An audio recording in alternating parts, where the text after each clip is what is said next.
あまり感じの良くない人だな。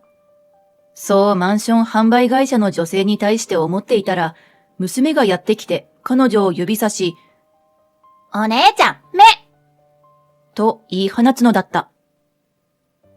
え？きょとんとするその女性に娘は言った。お姉ちゃん、悪い人なの。それは果たして子供の狂言なのか、それとも。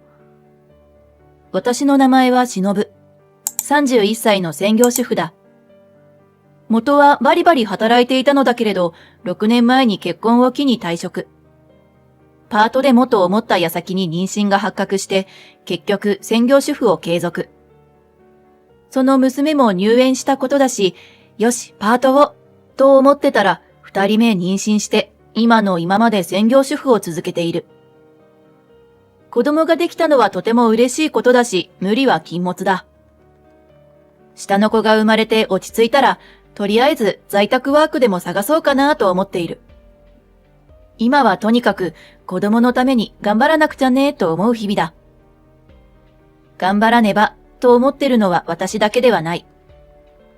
夫のタケルも日々仕事を頑張ってくれている。子供2人の父親になるんだからな。俺がしっかりしないと。と、実に頼もしい限りだ。娘もそんな父親にとても懐いている。ところで、その娘であるあかりだが、4歳になって、随分会話も達者になってきた。それは良いのだけれど、最近気になることがある。なんというか、時々妙なことを口走るのだ。ママ、こっちは危ないよ。そっち行こう。と、遠回りの道を行こうとするので首をかしげていたら、車が電柱に衝突する事故を起こした。あのまま歩いていたら、私は電柱と車に挟まれてあの世行きだったかもしれない。ぞっとするとともに娘に感謝したものだ。だが、娘の言動はそれで終わらない。パパ、今日は遅くなるね。と言ってきた直後に夫から残業の知らせが入った。ばあばがリンゴ買ったよ。と言えば、私の母から電話で美味しいリンゴを送ったからと連絡があった。明日は晴れだから公園行きたい。テレビが明日は大雨だと予報してる前で娘が言い、翌日は天気予報大外れの快晴だった。あの子は本当は優しい子なの。なんて、近所のいたずら坊主のことを言うかと思ったら、その男の子がお母さんの荷物を持ってあげてるのを見た。予言？予感？そんな感じで娘の言うことにはいつも意味があった。だが、娘のことを不気味とは思わない。当然だ。可愛い娘なのだから。子供って幼い頃は不思議な能力あったりするよね、と妙に納得してる自分がいる。それもそのはず。だって私には妹がいるから。別に妹がいること自体は何ら不思議でも何でもない。ただ、私の妹、さやかはちょっと変わってるのだ。正確には変わった能力、不思議な能力を持ってたりする。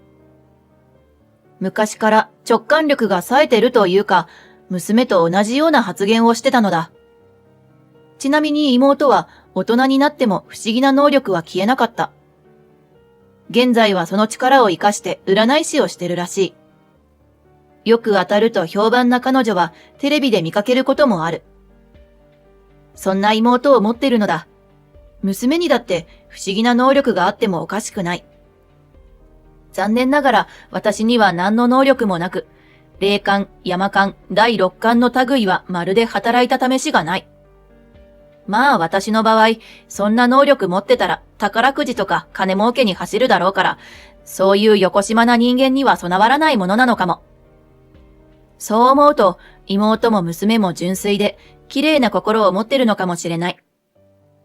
横島人間の私にはもったいないくらいに素晴らしい自慢の家族だ。そんな素敵な家族がいる我が家に生まれてくる新たな命。二人目妊娠を機に夫と相談して、ついにマンションを購入することにした。現在の賃貸では子供2人だと少し狭いし、将来の学区とかを考慮した結果だ。いろいろ探した結果、理想のマンションをついに発見。ローン審査も無事に通って契約完了となった。とはいえ、まだすぐには引っ越すことはできない。実はマンションはまだ建設中なのだ。ほぼ完成しているのだが、ほぼであって完全にではない。そのマンションの内覧会があるということで、日曜の本日、家族総出でやってきたのである。ついでに遊びに来ていた妹も一緒に。新築だから、曰く付き物件なんてことあるわけもないのだけど、何か問題点があれば早期発見が不可欠。チェックする人間は大いに越したことはない。親は最近老眼が入ってきたってことで、お披露目は引っ越し完了まで待ってもらおう。そしてやってきました。我が城。いや、マンション。ドキドキしながら部屋に入る。おー、いい景色。窓の外はなかなかの眺めで思わず感動の声が上がる。最上階とはさすがに行かなかったけど、奮発してよかった。問題点を探すのは後だ。と各部屋を見て回っては感動の声を上げるのであった。娘も大はしゃぎだ。と、そこに一人の女性が現れる。いかがですか？何か気になる点はございますでしょうか？マンション販売会社の女性だ。最初にここを訪れた時から一貫して担当してくださってる浅田さんである。すみません。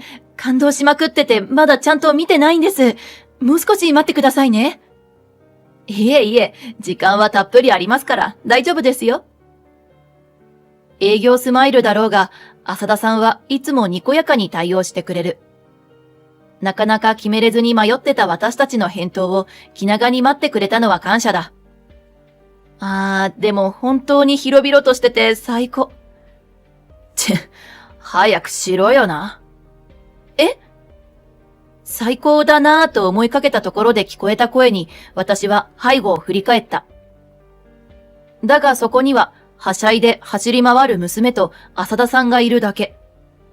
妹と夫は別の部屋を見てる。気のせいかなと首をかしげつつ、今度はキッチンに目を向けたところで、たく、お前らみたいな低層の家族にこんなマンション分不相応なんだよ。と聞こえた。なんだと振り返ると、別室から戻った夫と目が合った。どうした？いや、今何か言った？何も言ってないよ。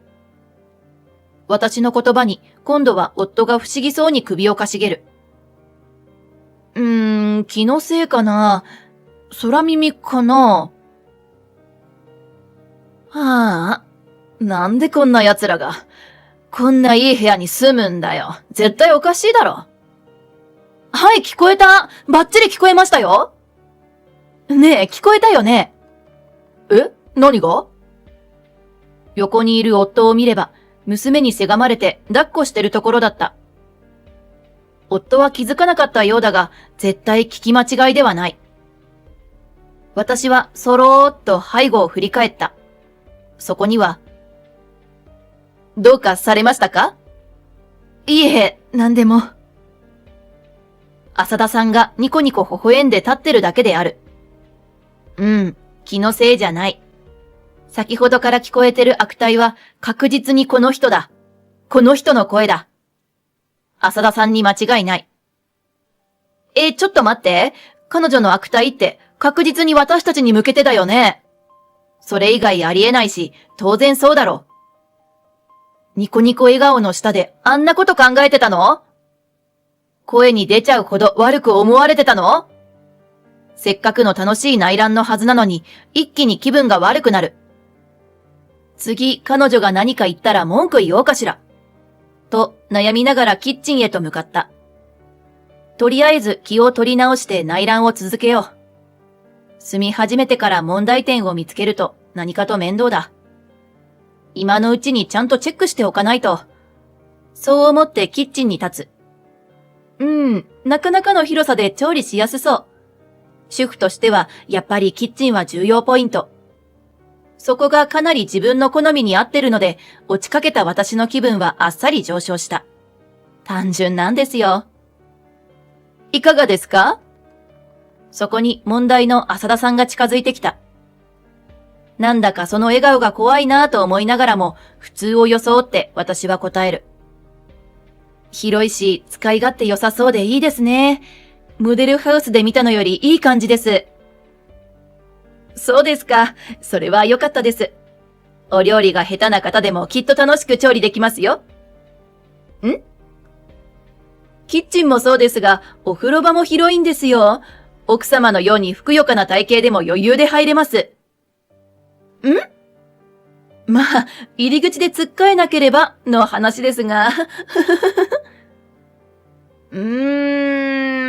これ確実に嫌味言われてる？営業の人がそんなこと言っちゃう？売ってしまえば何言っても平気ってやつ？にしても、なぜそこまで言われなきゃいかん？さすがに黙ってられない。ですね。何か言いかけたところで、浅田さんはさっさと私から離れて別室に行ってしまった。おーい。言い返せなかったせいで非常に悶々とする。これは彼女の会社に文句言うべきかもしれない。そう思いつつ、ふっと視線を落とした時だ。何これ？キッチンの足元に大きな傷がついてるではないか。何これ？こんなのさっきあったっけ？ちゃんと見てたはずなのになぁ、と思いつつ、その傷の写真を撮る。直してもらうポイントは写真に残しておかなくちゃね。それから寝室に向かって覗いて、また私は顔をしかめた。何これ？寝室は白に近いベージュの壁を希望していた。だが、その綺麗な壁にベトッと黒いシミのような汚れがついていたのだ。ねえあなた、これ気づかなかったの？うわ、なんだこれ。私は寝室は初見だが、寝ること大好きな夫は真っ先に寝室を見ていたのだ。どうして言わなかったの？と聞いたら、夫は驚いたように目を丸くした。こんなのさっきまでなかったと思うんだけどな。そうなの？なかった。変だな。まあいいわ。ここも修復してもらわなくちゃね。ここも？キッチンの床にひどい傷がいってたのよ。俺もさっき見たけど、気づかなかったな。私たちは二人して首をかしげる。どうも何かがおかしい。するとそこに浅田さんがやってきた。どうかされましたか？この壁のシミは直してもらえますよね？こんなの先ほどまでありませんでしたよ。先ほどの暴言があるから話しかけるのがちょっと怖かったのだけど、聞けば普通に返答してくれる浅田さん。彼女もまた眉間にシワを寄せて壁に近づくのだった。が、しばらくそれを見ていた彼女は私たちの方を向いていったのだ。お客様、わざと汚されるのは感心しませんね。と。わざとって。先ほどまでここは汚れておりませんでした。なのに今は汚れてるということは、お客様が汚されたということです。どういうおつもりですか？嫌がらせですか？それとも今更値引きさせるためですか？いやいや、待ってほしい。何を言い出すんだこの人は。責めるような口調に私たち夫婦は慌てる。待ってください。私たちは何も。ではお子様でしょうか？失礼ながら先ほどから自由にさせすぎではありませんか？幼いお子さんが勝手に歩き回ったら汚すこともあるでしょうに。自由にって、そりゃいずれ住む家ですから。勝手にって、そりゃ外ならともかく、室内でそんな制限させますか？しかもこのシミ、子供の手が届くとこじゃないですから。あんまりな言い分に私たちは言葉を失った。そんな私たちを睨むように浅田さんは言う。このようなことをされてクレームされても困ります。あまりひどいようでしたら契約はなかったことにする可能性もありますので、その際は違約金をいただきますのであしからず。ちょっと待ってくださいよ。なぜそうなるの？慌てる私たちを尻目に部屋を出ようとする浅田さん。声をかけようとしたその時だった。いつの間にか娘が寝室の入り口に立っていたのである。あかり？名前を呼んでもあかりは私を見ない。娘が見ているのは浅田さんだ。そんな娘の視線に気づいて立ち止まる浅田さん。彼女に向かって娘はゆっくりと手を挙げて指を指し、そして、お姉ちゃん、目と言い放つのだった。え？きょとんとする浅田さんに娘は言った。お姉ちゃん悪い人。この部屋を乗っ取ろうとしてる悪い人なの。何を？私たち夫婦も驚いたが、誰より娘の言葉に驚いているのは浅田さんだ。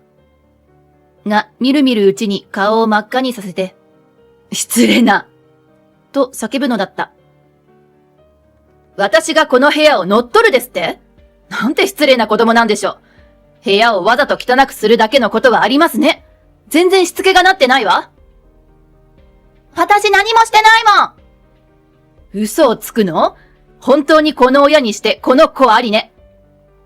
もう営業としてのにこやかな顔はそこにはなかった。怖い顔で睨む浅田さんを前に娘は一歩も引かない。どうしようこの状況。戸惑っていたらそこに現れたのが妹だ。一体今までどこにいたの？とは思うが、今はそんなことどうでもいい。戸惑う顔を妹に向けたが、妹もまた娘同様に浅田さんをじっと見つめていたのだ。すると突然震え出した。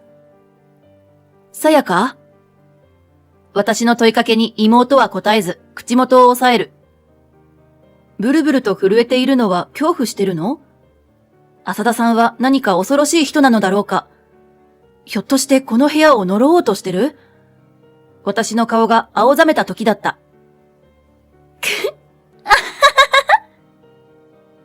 震えながら妹が声を漏らした。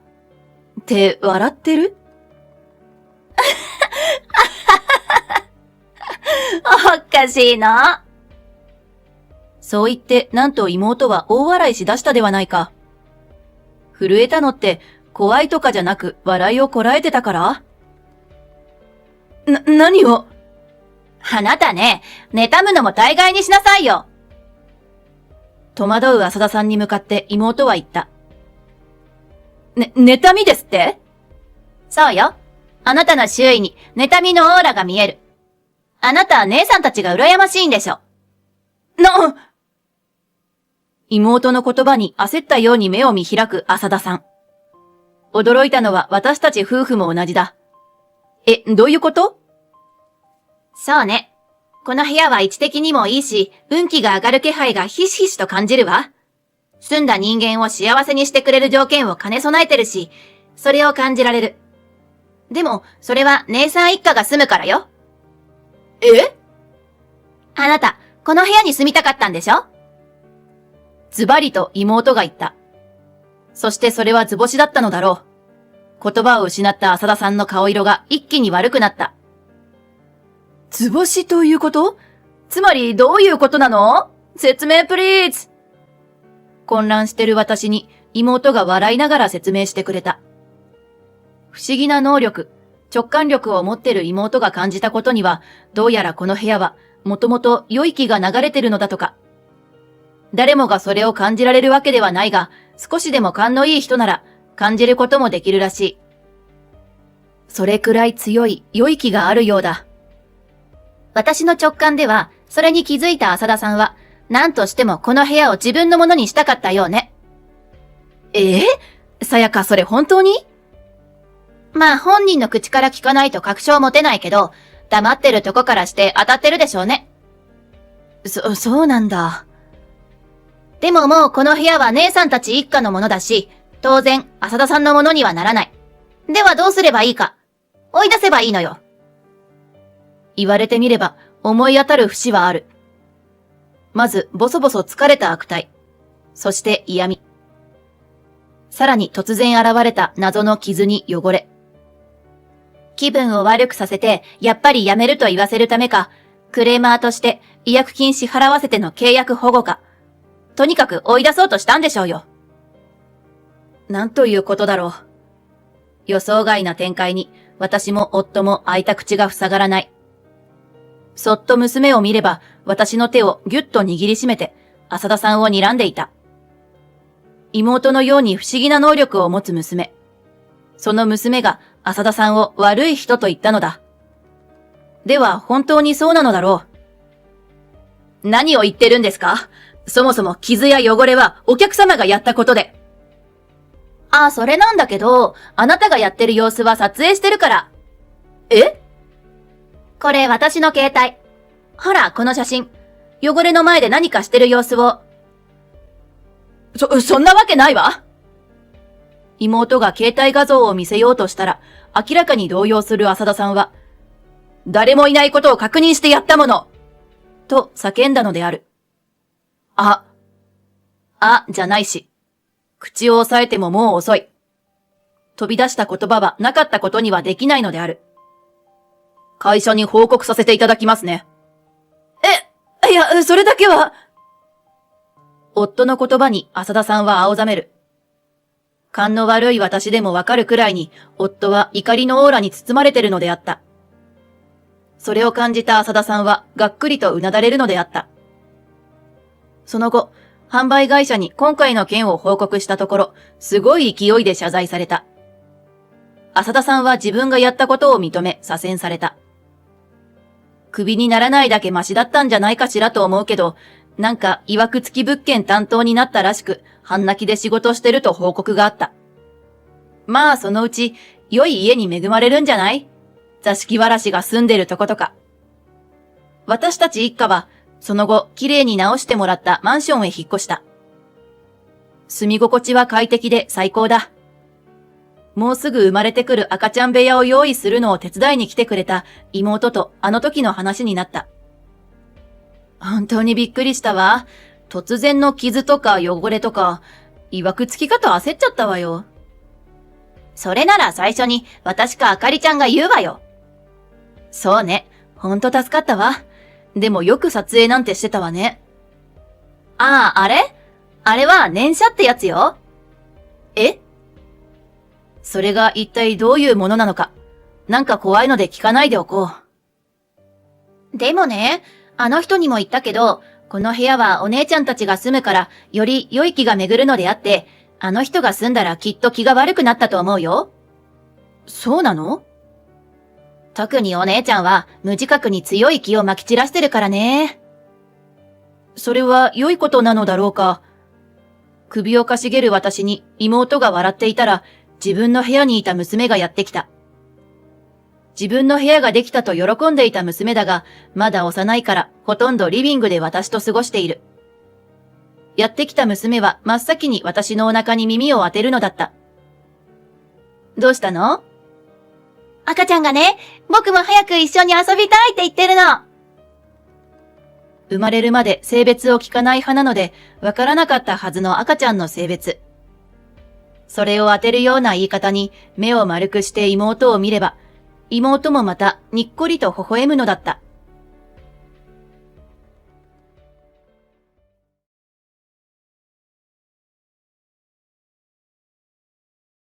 私はみちる、25歳。自宅近くの歯科医院に勤めている。助産師の母の影響で、私も何か医療系の資格を取ろうと思い、歯科衛生士になった。家族構成は、母、兄、猫。母はバツイチで、もう二度と結婚しないというのが口癖。私が生まれた時から暮らすこの家は、母の助産院としての職場でもある。お産はもちろん、産後のケアや乳房マッサージなどで訪れるママさんは多い。この家はだいぶ古く、雨漏りがする時もあり、私がもっと稼いで助産院を新しく建ててあげたいと思っている。兄のイサムは36歳独身。一言で言うと自分勝手な男。食いしん坊でがっちりした体格。職業は倉庫作業員。フォークリフトに乗り、荷物の出し入れ作業が主な仕事。一人暮らしをしたことはなく、生まれてからずっとこの家でパラサイトのように暮らしている。家事は女の仕事という一昔前の考えを持っていて、実家にいるにもかかわらず一切手伝うことはない。好きすぎる車に情熱を注いでいるが、大して貯金もないので、買うとなれば当然ローンを組むことになる。給料の大半はローンの支払い。そんな兄が我が家の問題児なのだ。ある日、兄に督促状が届いた。ローンの支払いが滞っているのではと思ったら案の定だった。でもこれは我が家にとっては見慣れた光景だ。兄は、今月だけ、金貸してくれよーと私に泣きついてくる。仕方なく貸してあげても、立て替えたお金はいつも兄のボーナス月にならないと返してもらえなかった。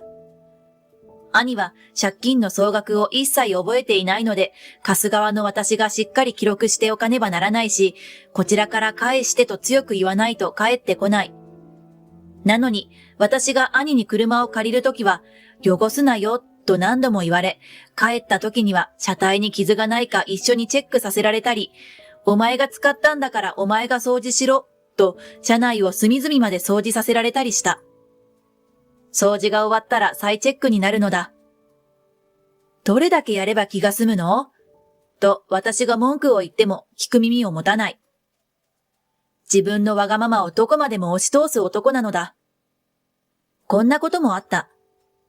ある休日の朝、衣替えをしようと衣装ケースの中を見ると、私の服がほとんどなくなっているのに気づいた。お母さん、私の冬服がほとんどないんだけど、どこか違うところに移した？私は自分の部屋を出てリビングにいる母に聞いた。知らないわ。あんたの服なんて触らないもの。母と私がそんなやりとりをしていると、朝風呂から上がった兄が濡れた髪をタオルで拭きながら、フリマアプリに出したよ。結構売れたんで、ローン払いの足しになったわ。ありがとな。とか言う。はぁ？開いた口が塞がらない私の肩を兄はポンと叩いてにんまりしている。妹の服を勝手に売りさばくなんて信じられない。それもローンの支払いのため。悪気はないんだ。わかってくれよ。お前も時々俺の車使うだろ？家族なんだから助け合わないとな。兄はにんまりしたまま洗面所に消えた。何が助け合いだよ。なんであの子はああなのかね。母もいつものように深くため息をついた。そんな兄に大いに反省してもらわなければならない決定的な出来事が。この日は訪問歯科診療があった。私は普段は医院の中の仕事だが、医院外での訪問診療はより新鮮な気持ちになり、いつも以上に気分よく帰宅した。ただいまーと言って玄関を上がる。おかえり？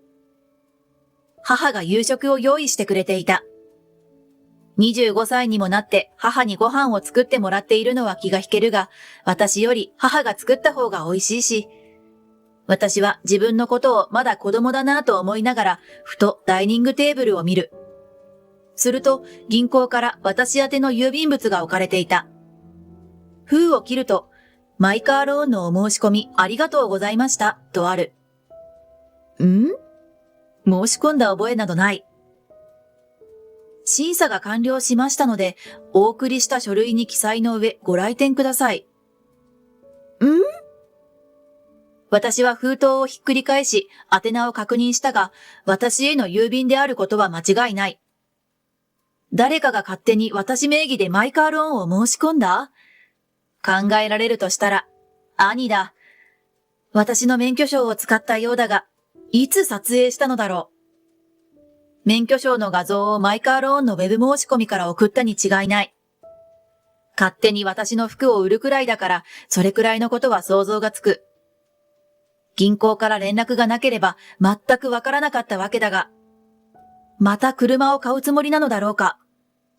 本当に自分勝手で人の迷惑を考えない。呆れるし腹が立つ。まだ兄の仕業と決まったわけではないのに、私の中ではその線が濃厚だった。ただいまー。1時間ほどして玄関で兄の声がした。玄関から洗面所に向かう兄。お兄ちゃん？バシャバシャと手を洗う背中に声をかけた。ん？兄が振り返る。マイカーローンを申し込んだの？担当直入に聞いた。え？銀行から私宛てに書類が届いたんだけど。兄はしまったというような顔をした。言おうと思ってたんだけどさ、俺だと審査が通らないからお前名義で申し込んだんだ。大丈夫だよ。俺がちゃんと払うから。何が大丈夫なのだろう。すぐお金を借りてくるくせに。と思ったが、とりあえず先に聞くことがある。もう一台車買うってわけ？兄はニタニタしながら。彼女に買ってあげるんだ。ラパンの新型が欲しいって言うから、中にマイメロのぬいぐるみとか置いたり、お姫様の家みたいに可愛くしたいんだって。と言う。なんと、やはり兄が犯人。にしても、はぁ？彼女に車だと？その女がどこの馬の骨か知らないが、今度ばかりは許すわけにはいかない。兄に驚かされるのは日常茶飯事だけど、今回ばかりはコップのお茶をぶっかけたくなるほど怒りが湧いた。そんな私の気持ちを知ってか知らずか。腹減った。なんだよ、今日も魚か。鮭のホイル焼きともやしのナムルって。もっとがっつりしたのを食べたいよな。毎日貧乏飯ばっかだろ。と、兄は話をコロッと変えてきた。そりゃそうよ。月2万円しか生活費入れてないもんね。母が真実を暴露した。たった月2万？車の話に戻そうと思っていたのだが、私はその事実に驚きすぎて我を忘れた。私は4万だけど、2万しか入れてないのにご飯に文句を言うなんて、ご飯を作ってくれる母に失礼だし、勝手に私名義でローンを申し込んで、彼女に買ってあげるって？俺が払うからって？払えなくて、また私に泣きついてくるに決まってる。兄はそんな周囲の冷たい視線に気づこうともせず、テーブルに置かれた夕食を食べ始めた。これはいくら兄弟でも許せることじゃない。鉄槌を下してやりたい。私は手の震えが止まらなかった。当然のごとく、私は私名義で勝手に申し込まれていたマイカーローンをキャンセルした。キャンセルのことは兄には告げていないが、伝える必要はない。勝手に申し込まれただけのこと。銀行の方には申し訳ないが、もう、どれだけ人様に迷惑をかけたら気が済むのか。こういう輩には自分が同じ立場で物事を考えてもらわねばならない。銀行の人だって母だって兄のために時間を割いているのだ。じゃあ兄だって時間をかけて手に入れたものを無駄にされるという脱力感を味わうべきだろう。兄が特に大切にしているものは車。私はそれをどうにかしてやろうと思った。兄と同じように勝手に売るのではなく、立ち直れないほどの方法でどうにかしてやる。ある夜、母が作ってくれた夕食を食べていると兄が帰宅した。兄の横に見知らぬ女性がいる。彼女のマキだよ。突然お邪魔してすみません。兄の彼女のマキさんがやってきたのだ。初めてお会いした。素朴でおとなしめな可愛らしい人だ。兄にはもったいない感じがした。こんばんは。私も挨拶を返した。あらあら、連れてくるなら前もって言ってほしかったわ。ごめんね、古い家で。さあ、ここに座って。母は最初困惑していたが、笑顔で彼女をもてなした。っていうか、ほんとそうだよ。家に連れてくるなら前もって教えてよ。当日でも電話して、連れて行くけどいいかって断るのが普通。ここは兄だけの家じゃない。何もないけど、よかったら食べていってね。今日のおかずは、肉野菜炒めと冷ややっこと味噌汁。相変わらず貧乏飯だよな。肉は少ないし、野菜ばっかじゃん。兄の相変わらずのクレームにまた怒りが湧いてくる。もう言ってやろう。彼女の前だけど構うもんか。だってお兄ちゃん、家に月2万円しか生活費入れてないもんね。と暴露してやると、兄の顔色が表変した。マキさんは驚きを隠せない様子だ。月2万しか入れてないのに、毎日お母さんに美味しい夕食作ってもらえて、お兄ちゃんって幸せだね。嫌味っぽくそう続けると、兄の顔がゆでだこのように赤くなった。お前だって毎月の差し入れだってそんなもんだろ？兄が食ってかかってくる。私は、4万入れてるけど、それでも少ないと思ってる。ごめんねお母さん。そしていつもありがとう。と言い、にっこり微笑んだ。母は苦笑いしながら、マキさん遠慮しないで食べてね。はい。ありがとうございます。その日の夕食は気まずい空気が流れたまま終了した。夜9時を回る頃、兄が彼女を車で送って帰ってきた。私の顔を見るや否や、お前余計なことを言うんじゃねえよ、と私に掴みかかる勢いで怒鳴ってきた。余計なこと？結構重大なことだと思うけど。2万円でもやりくりして満足する飯を作るのが女の仕事だろ？できないんだったら出ていけよ。はぁ？何それ？出ていくのはどっちよ？女の仕事とか男の仕事とか区別することすら時代錯誤だっていうのに。翌日の晴れた土曜日、土日が休みの兄がまだ寝ている午前中、兄の車でカー用品店に行った。内装を勝手に可愛らしくカスタムしたのだ。淡いピンクのシートカバーをかけて、ダッシュボードには視界の妨げにならない程度に彼女が好きだというマイメロのぬいぐるみを飾った。これで彼女の好きなお姫様っぽい内装になったはず。その車で不動産屋に行き、1階に店舗、2階に住居がある物件を探した。新しい家を建ててあげたいという夢はまだ叶えられそうにないが、今の家より新しく広いところで助産院ができる。いい機会だと思った。あの家で兄は一人で暮らせばいい、と私と母だけの転居を考えたのだ。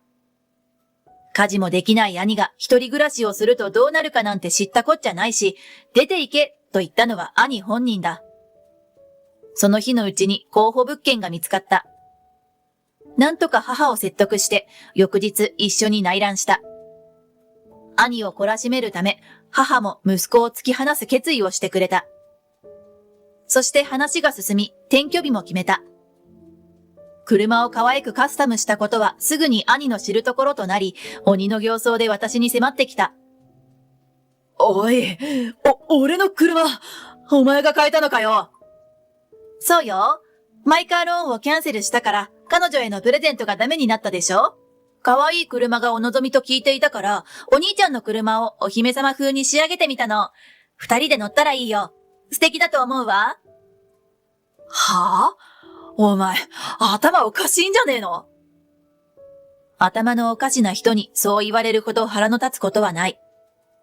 私は立ち上がって反論した。頭おかしいのはどっちよ。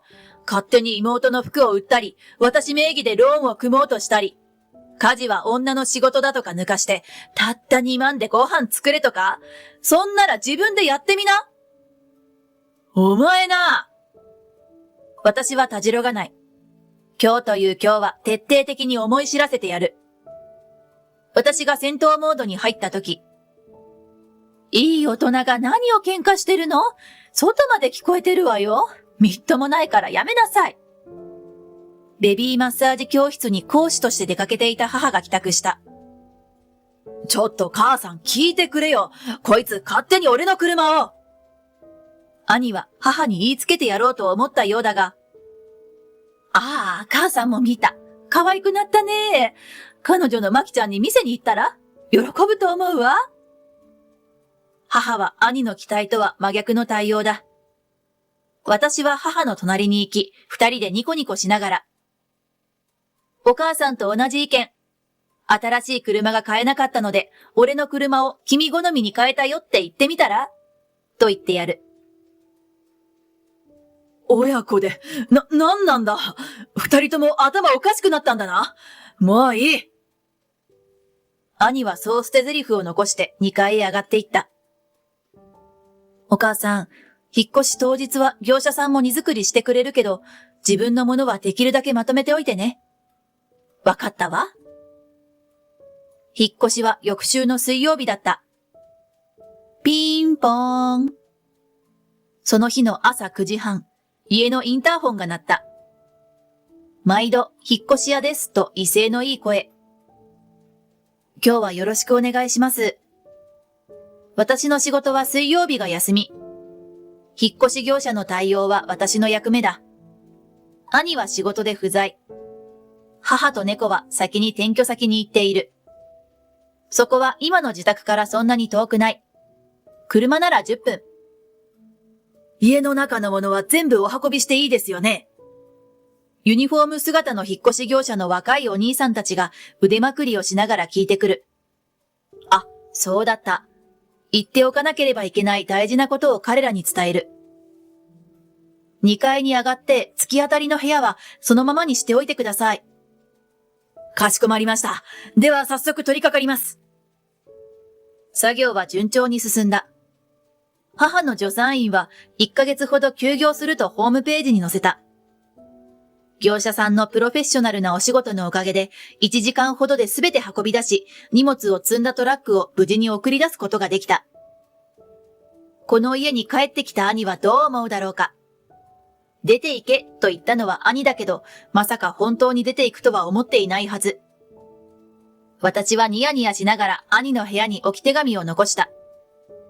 出て行けと言われたから引っ越しました。転居先は教えなかったが、新たな助産院は宣伝もしなければならず、兄はおいおい私たちの居場所を知るだろう。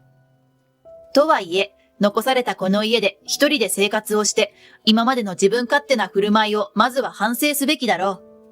そう思いながら、長年お世話になったこの家に別れを告げた。引っ越した当日、兄から私のスマホに連絡が来た。最初は無視していたが、あまりにも着信が多いので電話に出た。なんだよこれ、ふざけんなよ。いきなりの怒鳴り声。脳がないので感情のまま怒鳴る以外に脳がない。見ての通りよ。手紙があるでしょ？一人で生活して2万円でやりくりできるかやってみたらいいよ。じゃあね。私はガチャ切りした。その後も兄から連絡が続いたが、着信拒否で静かになった。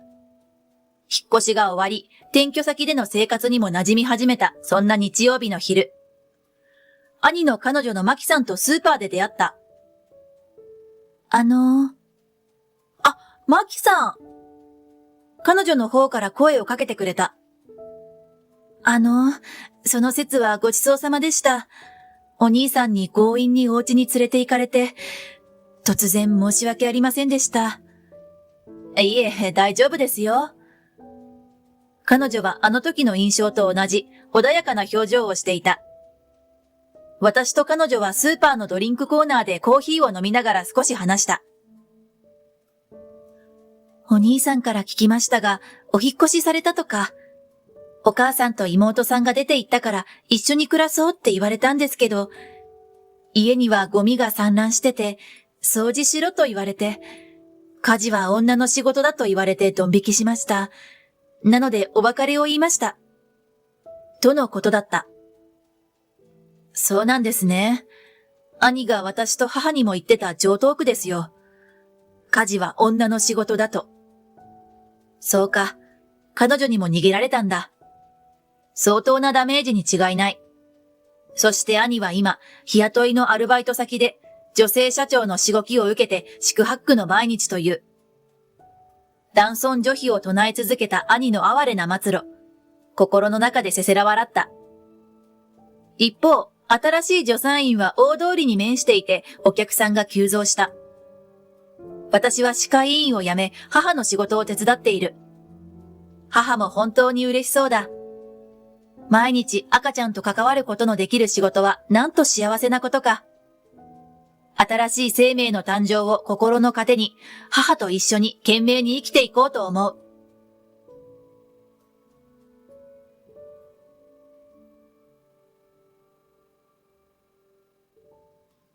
子供の頃からことあるごとに将来の夢を聞かれながらみんな大人になっていく。将来は何になりたいの？大きくなったら何の仕事に就きたいの？夢が叶う人もいれば、夢とは全く別の道を見つけて違う職業に就く人もいる。私の人生は夫の抱く夢に振り回され続けた。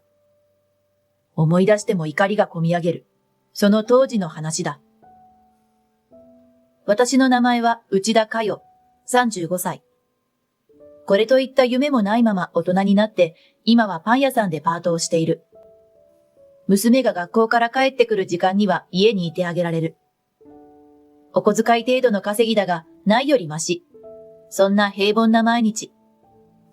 夫の勇気とは私が大学生の頃に友達の紹介で出会った。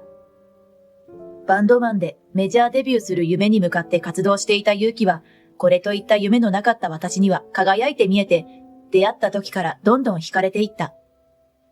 それから私たちは付き合いだし、2年後に娘の月音を授かり結婚。夫は当時、バンドをしながらガソリンスタンドのバイトをしていたが、すでに25歳。子供も生まれるし、安定してほしいと私が説得して、なんとか太陽光パネルの営業職に就職した。しかし、夫は仕事に身が入らないのか、成績はいつも振るわず、たびたび会社で上司に叱責されているようで、嫌なことがあった日には、家で私や娘に当たるようになってきていた。今日も営業先で、なんか怪しがられちゃってさ、太陽光パネル自体が需要ないんだよな。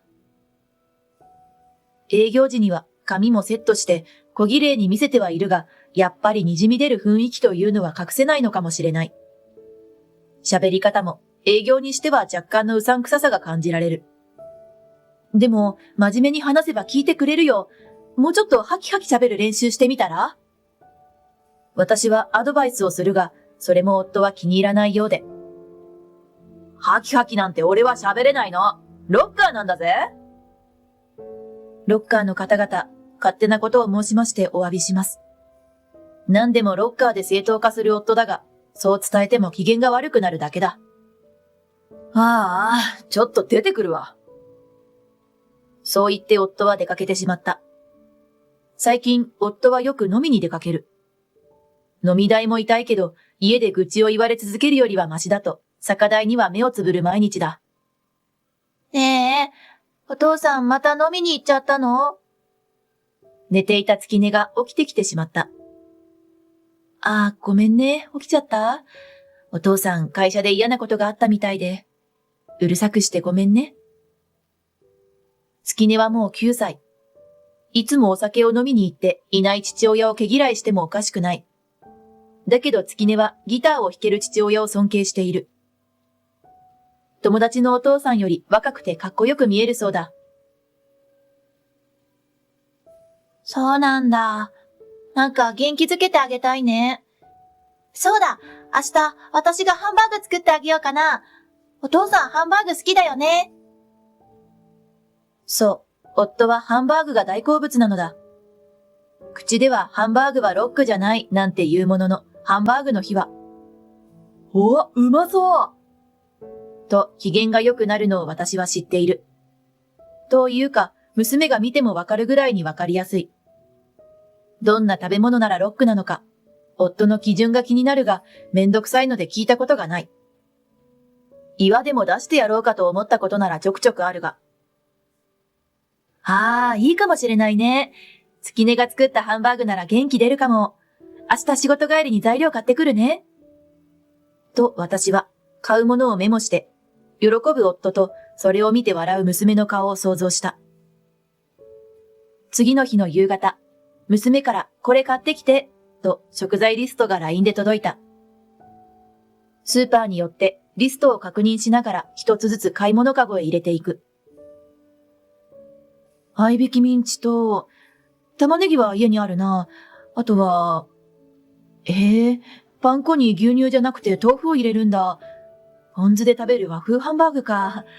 美味しそうなレシピを見つけて、月音もやるな。自分で見つけたのだろう。私はいつも洋風の味付けなので、月音オリジナルのハンバーグで夫を喜ばせたかったのかもしれない。ただいま、買ってきたよ。月音は待ってました、とテキパキとハンバーグを作り出した。ポンポンと形成したハンバーグを叩くのも様になっている。小さい頃から食事の支度を手伝ってくれていたので、今では休日にカレーを一人で作ってくれたりするほどの腕前だ。よし、あとは焼くだけ。お母さんお願いしていい？油が跳ねたりするから、フライパンはまだちょっと怖くって。お父さんびっくりするかな？その時、玄関が乱暴に開いて夫が帰ってきた。やばい。今度うちの会社もリストラに踏み切るらしくて、営業部は成績順じゃないかって噂なんだよ。リストラなんかになったら、飲みに行く金もバンドの練習に借りるスタジオ代も出なくなっちまう。ただいまも言わずまくし立てる。心配なのは家族じゃなくて自分が遊ぶお金か？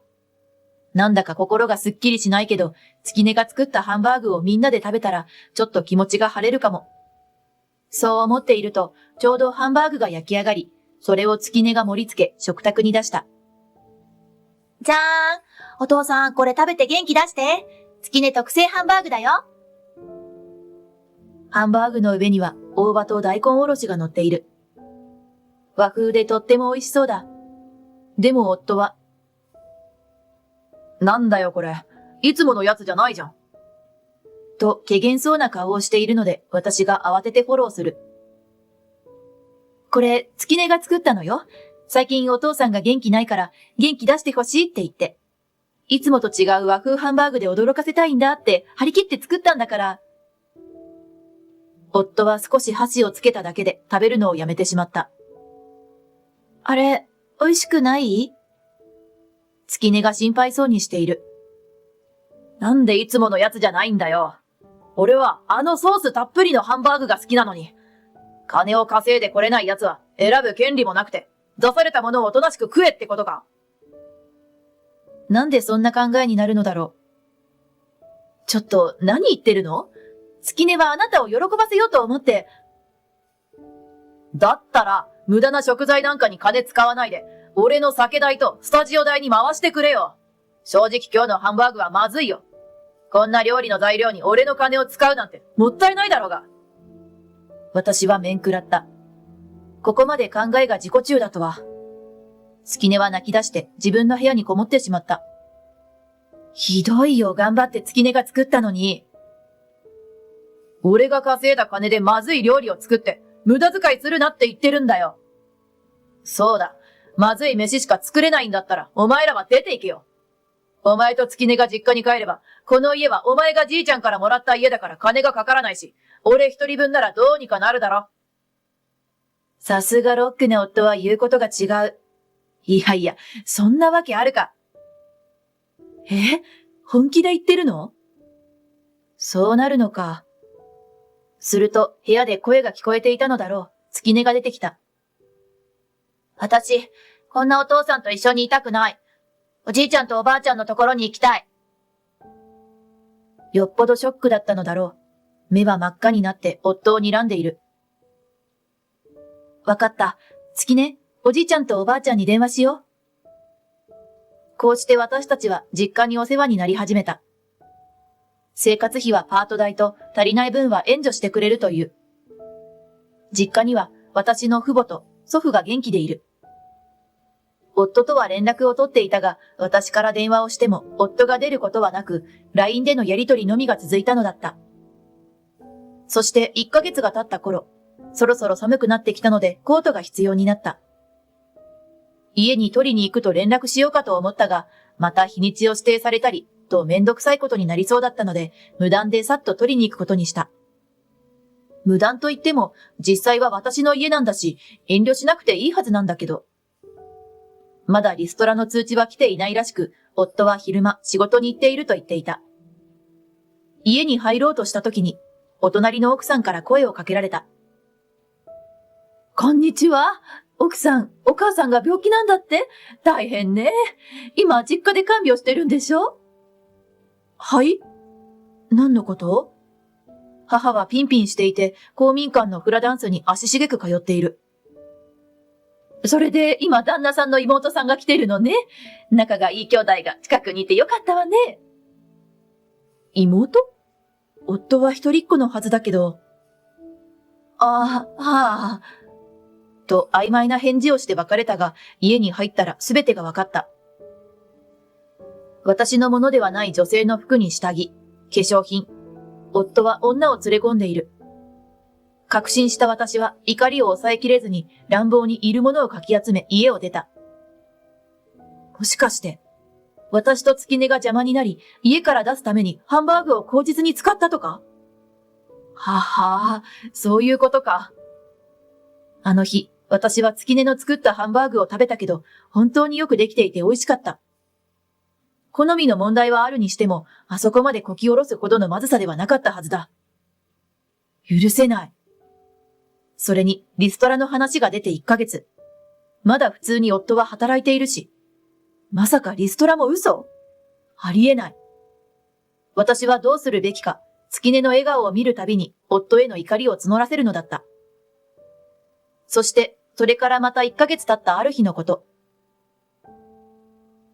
もしもし、なんか変な書類が届いたけど、どういうことだよ。と、すごい剣幕の夫から電話がかかってきた。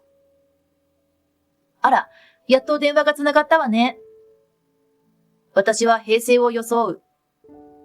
この家、お前の家ってことは、俺の家でもあるんだよな。なのにお前のじいちゃんの名義で、家を明け渡せって通知が来たんだよ。でも、そんなことやっても無駄だよ。俺は出ていかないから。家賃は今まで支払わなくてよかったんだよな。ってことは滞納なんてこともありえないし、俺を退去させる理由がないからね。この男の頭はロックでいっぱいで、世間の常識は詰まっていない。はぁ、あんた、固定資産税って払った記憶ある？固定資産税？なんだよそれ。ほら、何も知らない。家や土地の所有者に課せられる税金のことよ。その家の固定資産税を今でも払ってるのは持ち主であるうちのおじいちゃんだから。その家の持ち主もおじいちゃんなの。あんたはおじいちゃんの行為で無償で住まわせてもらっただけで住み続ける権利なんかないの。おじいちゃんが出てけと言ったら出ていくの。わかった？ちょっと難しくて、どういうこと？夫は難しい話が苦手だ。きっとロックじゃないからだろう。だから、あんたが今住んでる家の持ち主が出てけって言ってるから、出てけって話よ。出ていかなかったら弁護士にお願いして法的手段に入るからね。物分かりの悪い頭にイライラする。なんでそこまでされなくちゃならないんだよ。リストラされそうな夫の身にもなってみろよ。自分は何にもしてないのに、というアピールに腹が立つ。よく言うわよ。この前家にコートとか取りに帰った時に、隣の奥さんに会ったのよ。よくも抜け抜けと嘘ついたわね。うちの母を勝手に病気にしないで。それに妹が来てるって何？あんた一人っ子よね。何勝手に家の中に女連れ込んでんのよ。まさか私が全部知っているとは思わなかったのだろう。ちょっと待って。夫の声が余裕をなくしているのがわかる。とにかく早めに出て行ってよね。あと、出てく前に離婚届受け取ったらちゃんと返送しなさいよ。離婚？そんな急に、ちょっと火遊びしただけなのに、火遊びなんて。まさか、それもロックだなんて言うんじゃないわよね。なんでもロックで片付けるんじゃないわよ。このロックでなし。いや、ロックでなし。余裕のある私は電話の途中でギャグまで思いつくのだった。ちょっと待って。リストラされたら俺、家もなくなってどうすればいいんだよ。ほんと、自分のことしか考えてなくて腹が立つ。妹の家にでも行けば？っていうか、リストラは本当なんだ。リストラも嘘かと思ったけど、本当に全部失っちゃうね。まあ、月音を傷つけたし、自業自得ね。そう、私が一番怒っているのは、浮気よりも、嘘をついたことよりも、月音を悲しませたことだ。じゃあ、引っ越し費用だけでも。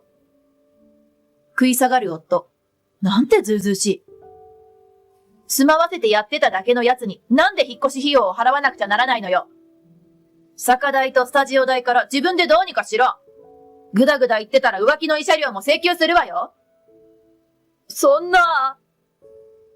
夫のうなだれた姿が目に浮かぶようだ。そこへ知らない女の声が聞こえてきた。ねえ、今の本当？若い女の声だ。ああ、帰ってたのか。今の聞いてた？俺、この家住めなくなるみたいだから、マリの家に一緒に住まわせてよ。マリが望んでた通り、離婚もすることになったから、一緒になろう。浮気相手か。結局、浮気相手の思う通りに離婚するのは尺に触るけど、私にはもういらない夫だし、好きにしたらいい。それに、来てたのか、じゃなくて、帰ってたのか、なんて一緒に住んでるのがバレバレなんですけど。と思っていると、思わぬ声が聞こえてきた。嘘でしょ？本当に離婚されてもマリ困るし。夫もと固まり、私も電話口で息を飲む。そんな、いつ離婚してくれるんだって散々言ってきたじゃないか。泣き言を言うロッカーなんてみっともないぞ。マリは、シュンさんが家を持ってて、妻帯者で人のものだったから魅力的に見えたんだよ。家もなくなって、バツイチで、しかもリストラされそうなんて、ウケる。無理無理。マリとかいう女が笑っている。人の夫を何だと思っているのか。いや、もう夫ではなくなるのだけど、いわゆる人のものがよく見えるタイプのタチの悪い女に引っかかってしまったんだな。じゃあ、シュンさん、マリは荷物まとめて自分の家に帰るから。と言って、さっさと荷造りして出て行ってしまったようだ。なんとも悲惨な結末だろう。でも、私にはもう関係ないし、ざまあ見ろとしか思えない。残念だったわね。本当に誰もいなくなっちゃった。じゃあ、引っ越しが決まったら教えて。ぐずぐずしてるとすぐ裁判よ。そう言うと。わかった。と、誰もいない家に、夫の声とすすり泣きが寂しく響くのだった。その後、行くところの亡くなった元夫は実家に帰ると言って家を出て行った。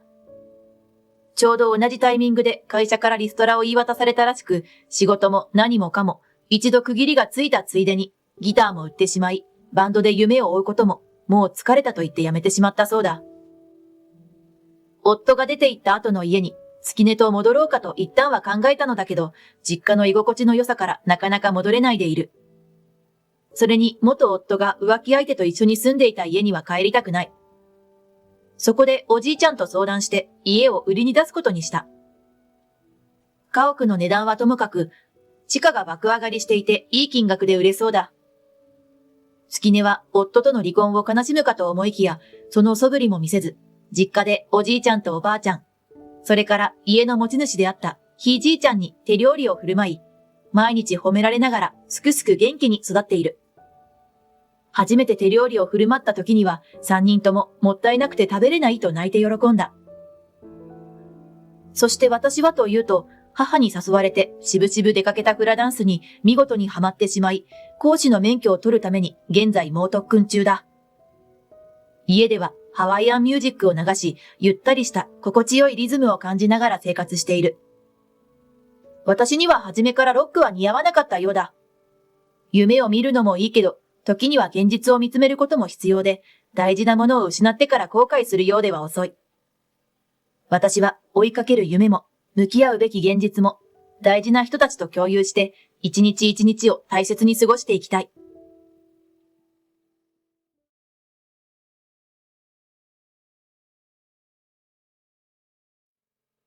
My name is Yukari.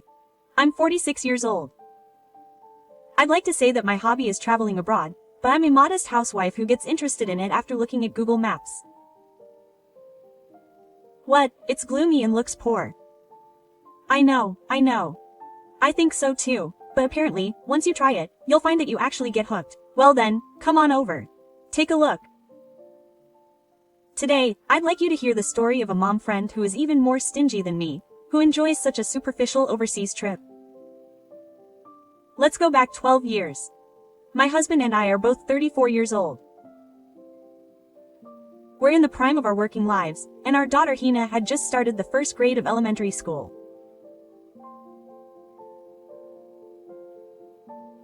Many of the children in the elementary school had been with us since kindergarten, so we continued to hang out with almost the same group of children and mom friends from kindergarten.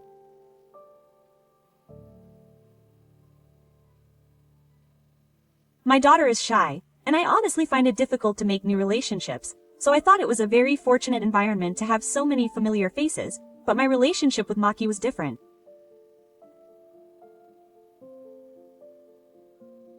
Yukishima Miki, who is in the same class as my daughter, had just moved to this area this spring. My daughter judged Miki to be a bigger girl than she was.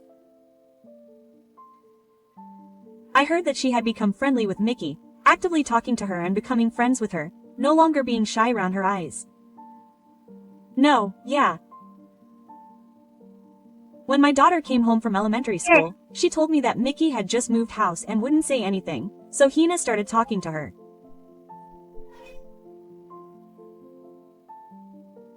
Just talking to her left me with almost no interest in her family, and the image of Miki that my daughter had of her was of a dazed person in my mind.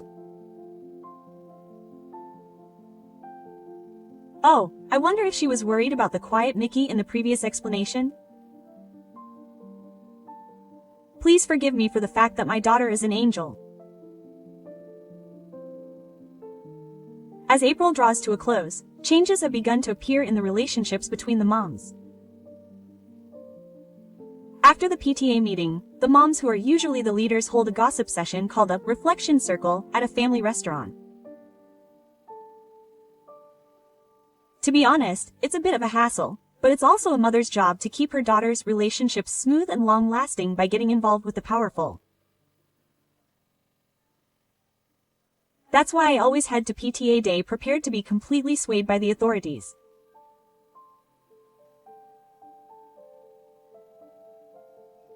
And on this day, we gathered at a family restaurant as usual, but it was the first time I had ever heard anyone shout out something like, "Hey, are you all ordering from the drink bar?" That's right. We can all talk together and enjoy ourselves at our own pace. The leader of the group, a mom friend, explained gently with a smile. The other mom friends nodded as if it was their duty to follow the leader's lead. Huh, the drink bar is 260 yen, right? If you buy tea at the supermarket, you can probably buy a 4L bottle. Would anyone like to share a cup?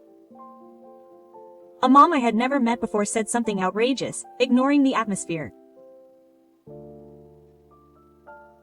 The leader of the group, who usually exudes a sense of superiority, retorted to her straightforward suggestion. So someone would order from the drink bar. If I borrowed that cup, we could drink 2 people's worth for the price of 1. It's a great deal. The theory is that none of you would do it either. But then, she would be the only one who would be doing it, and if everyone did it, the police would probably be called. While everyone was silent, the leader of the group, a mom friend, said, "No, that's a funny joke." The atmosphere changed with Shima-san. Oh, yeah, everyone thought it was a joke. But she looked dissatisfied. No, seriously, a drink bar is such a waste. I wish I hadn't come. Everyone turned pale. Now that I think about it, her name is Yukishima, that Miki-chan's mom. When she was introduced again, I realized that the mom I met for the first time in the drink bar incident was Miki-chan's mother, Yukishima Riko. She lives in the same apartment complex, and is a single mother raising a child the same age. The leader mom friend must be taking care of her in many ways, and she invited her to join the mom friend circle, saying that she would teach her various things. But even though their parents can get along, the leader mom friend's child is a boy, and it's embarrassing for him to play with girls, the smiling older woman said. That's why Mickey Chan's best friend seems to be my daughter Hina. As for Mickey Chan's mom, rather than her attitude of refusing the drink bar, I was more concerned about the way she gulped down water and didn't even drink coffee, but still packed gum syrup and sugar into her bag and took them home. It seems that the leader mom doesn't have a close relationship with her, and I could only gently tell her to be a little more reserved since it would be a nuisance to the store. I don't know if she's stingy or something, but she does whatever she wants to the point that everyone around her is shocked. Even if this were the parent of my daughter's friend, a frog's child might not always be a frog. Seeing her acting so recklessly and carelessly, which was completely unbecoming of a parent, I couldn't help but worry about what kind of person her daughter, whom I had yet to meet, would be. 2 days later, when my daughter came home, she suddenly said she wanted to go play at Mickey's house. I was overly surprised, saying, "What?" After the drink bar incident. Apparently, Mickey was the one who invited her to come over to her house. So I immediately said yes. My daughter. I wouldn't say to be careful with her steps, but I was. She might be a good girl, and I had mixed feelings, but if she had made a promise, it would be wrong to break it, so I had no choice but to send her off.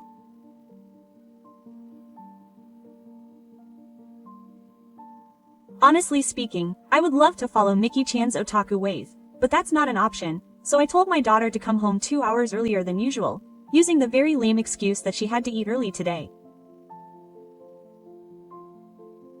My daughter seemed a little dissatisfied, but I was worried.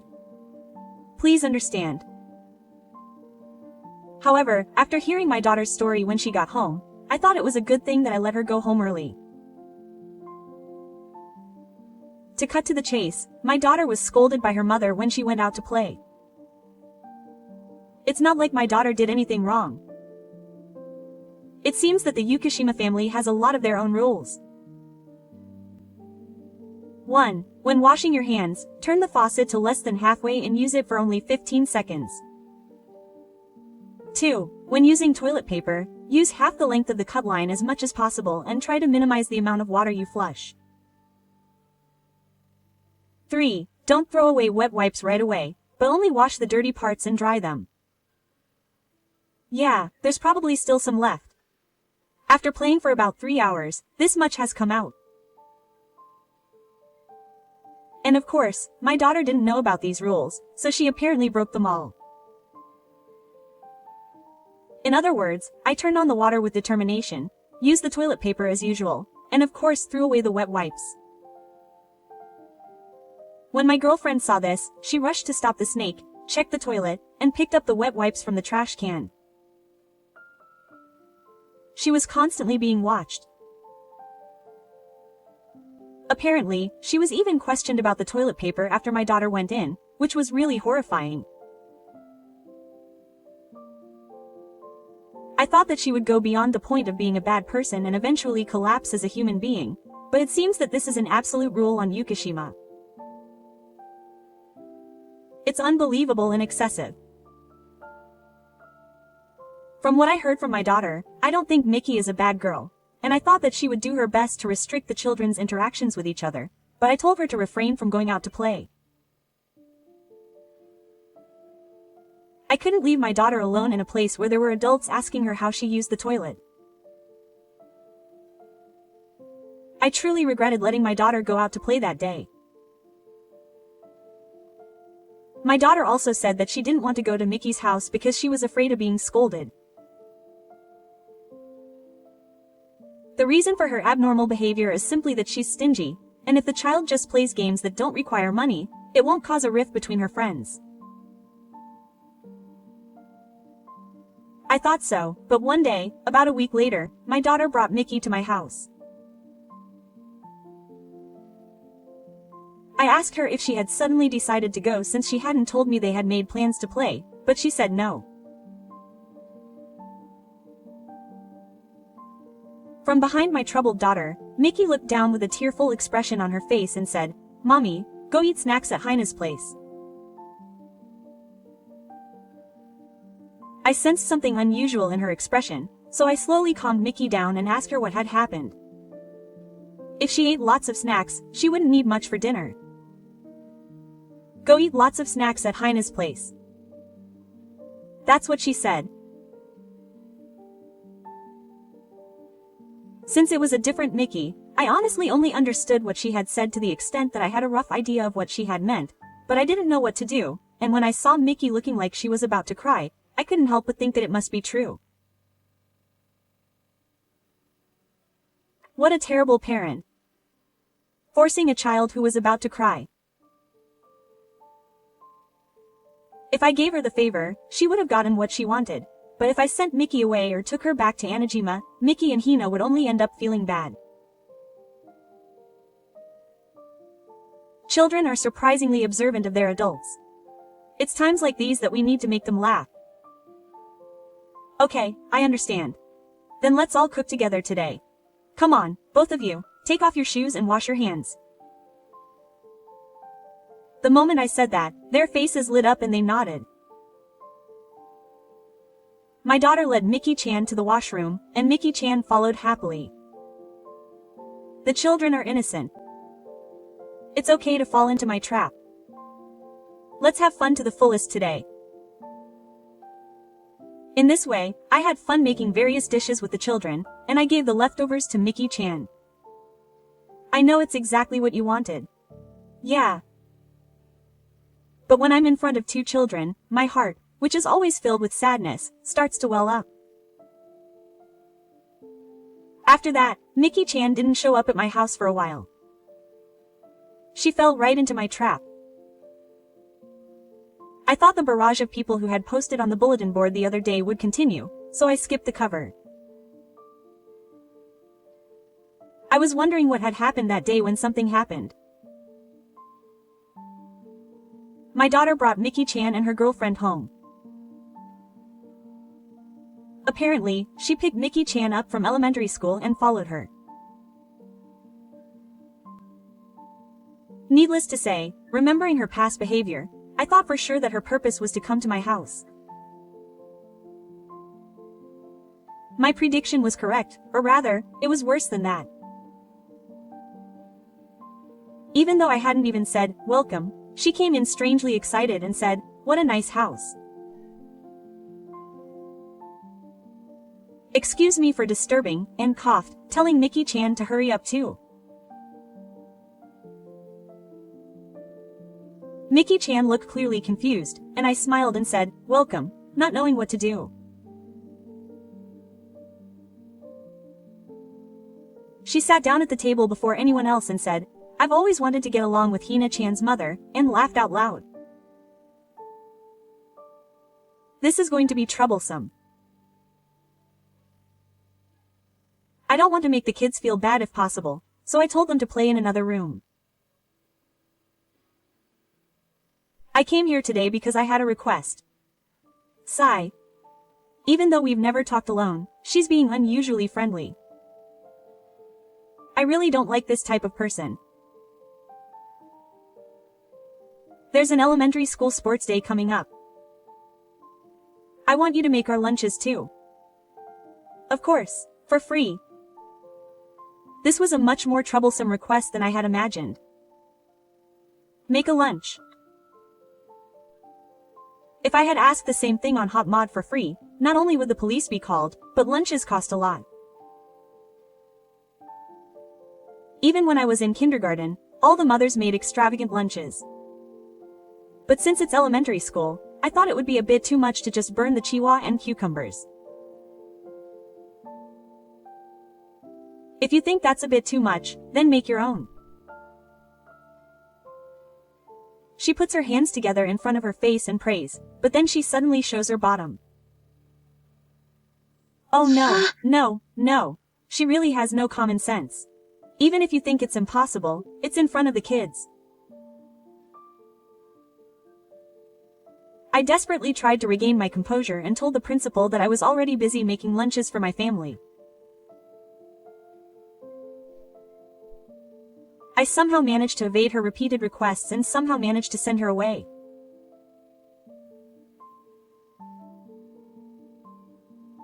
I thought that since I had politely declined, she would probably bring some of the chihuahua, cucumber, and bean sprouts she made herself to the sports day, but after that, she came to my house every day and asked me to make a lunchbox for the sports day. I heard she is a single mother, but I wonder if she doesn't have a job. I would like to ignore her, but she always comes to school with my daughter, so I can't do that. It would be childish to yell at her in front of the child. I could have had the child tell her not to follow me, but there's no way a child's words would have any effect on an adult who has gone this far. I had to be careful in how I dealt with her, anticipating various scenarios. I consulted my husband, but he agreed with me. We barely knew her neighbors, so we were literally at a loss. She came to visit me every day and insisted that I make her a lunchbox. This happened over and over again for nearly 2 weeks, and I gradually became mentally exhausted and started to give in. All I had to do was make her one lunchbox. So after 2 weeks and 3 days, I said, if she insists that much, I'll do something about it if she's okay with the same menu as at home. Please prepare a lunchbox. I accepted her request. She was overjoyed and understood. I'll bring it because there's a beast. Please make it really compositing. It's her first elementary school sports day. Quote. She was excited and said things like that. Look forward to it. You can brag about it to everyone because I'm particular about it. I'm really happy. My daughter said the food we ate here was delicious, so I figured you must be a good cook, and I had high hopes for you. If that's the case, I'll brag about it to everyone without holding back. She was completely elated. And then the sports day arrived. I quickly gave her the lunchbox in the morning. She invited me to watch the sports day with her because she had a deadline that night, but I declined, making the excuse that I had to go around filming my daughter, Yushi. If I had stayed with her, she might have asked for a handkerchief next. It might have been for free. Perhaps she was satisfied with the lunchbox, because she readily agreed. Now I can concentrate on my daughter's performance. My husband and I spent the morning chasing after our child with a camera, as if she were an idol. The morning session had finished without incident, and about 20 minutes had passed since the lunch break had started. You guys. She approached us from a distance, screaming and shouting loudly. Of course, we hadn't told her where we were taking a break. On the contrary, we had deliberately hidden our family in an inconspicuous place because we didn't want her to find us. No, she must have been desperately looking for us. I'm so disgusted. I'm having a meal with my employees, but when I made a bowl of rice, she said, "What's with that lunchbox?" I gathered everyone here to brag, but it was embarrassing. Huh? You didn't like it? What? You're saying something nonsensical. There's no way I can brag. You just stuffed your lunchbox full of dirty, messy food. Well, that's terrible. I'm the one who's saying it's terrible. I'm the one who's saying it's terrible. I've written it out loud. The more I tried to be brag, the more angry she got. Hey, what's that? You said that your own lunch was the only one that was nicely made and that it was the same food. That's discrimination at its worst. No one was there to help. She looked at the contents of our lunch and started yelling. At that moment, my daughter and Mickey, who had somehow followed Kariko, both started crying. I'm sorry. She was taken aback by their cries. I didn't notice. The contents of the lunch that you just said was all messed up were made for you by your daughter, Mickey, and my 2 children. Yes, that's right. I was asked to make the lunch, so I went to my daughter's house and invited Mickey to my house the day before the sports day, and we prepared the lunch together.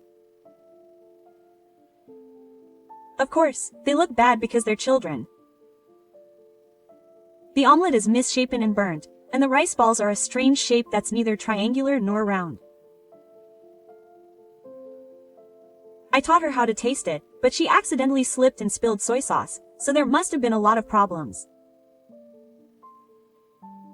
But it's filled with the innocent love of children. I could eat 56 bowls just for that fact. You always say things like, "It's a mess," without knowing anything about it. You don't love your child enough. You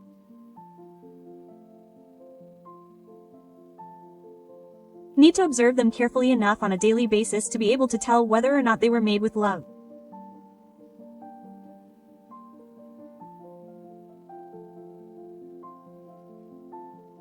Besides, I never said it was the same lunchbox to begin with.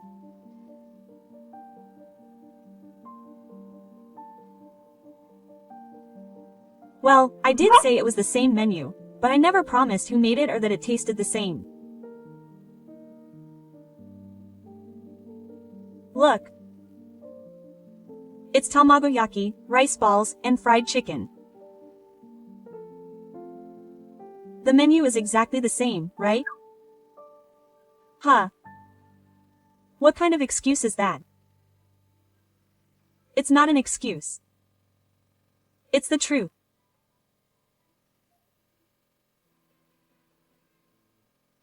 You have no right to say that when you're trying to get someone else to make your lunch for free.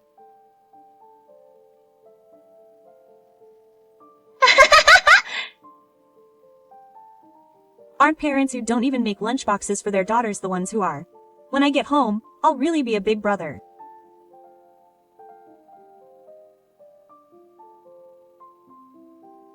I warned my husband in advance that I didn't know what she would do if she lost her temper, so to be honest, I feel very reassured just by having her by my side.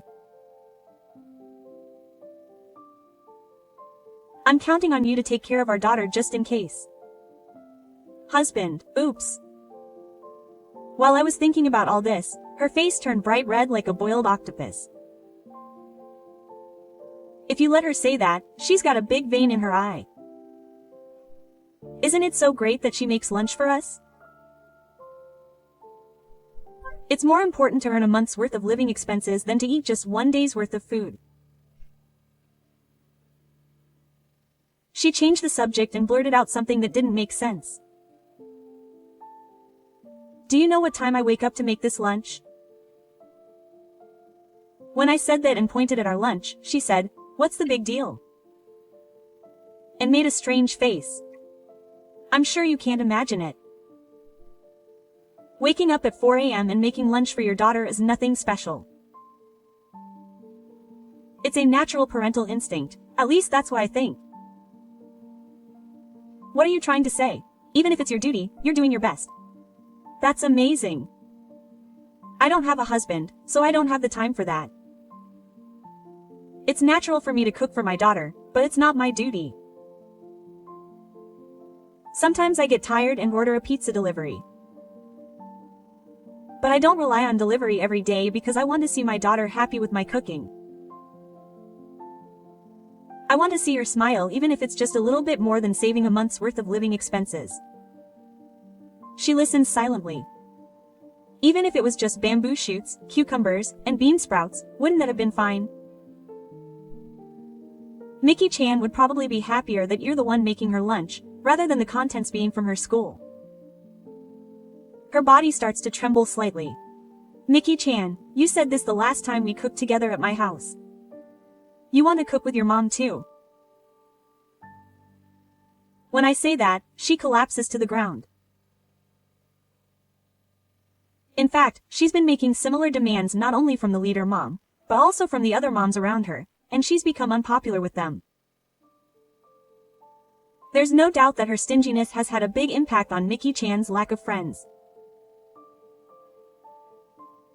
Since that day, she seems to have apologized to the mom friends she's caused trouble, and seems to have reflected on her past. But that was just her skillful camouflage. She would visit her mother shortly after to apologize and take things from the house.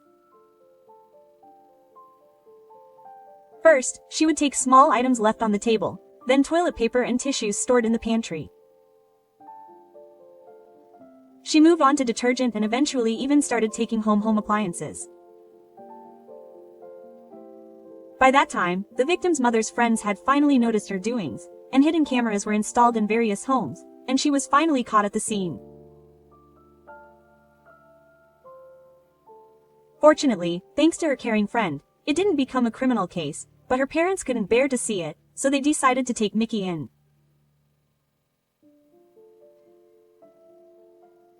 As a result, Mickey transferred to another school, and she lost contact with my daughter, but I think that was probably a good thing for Mickey. I have an acquaintance at Mickey's school, and he told me that a student from Tenko came wearing fancy clothes, so it seems that Mickey has been living a more prosperous life since she was immediately taken in. On the other hand, I don't know much about her whereabouts now that she's been separated from her child and left all alone.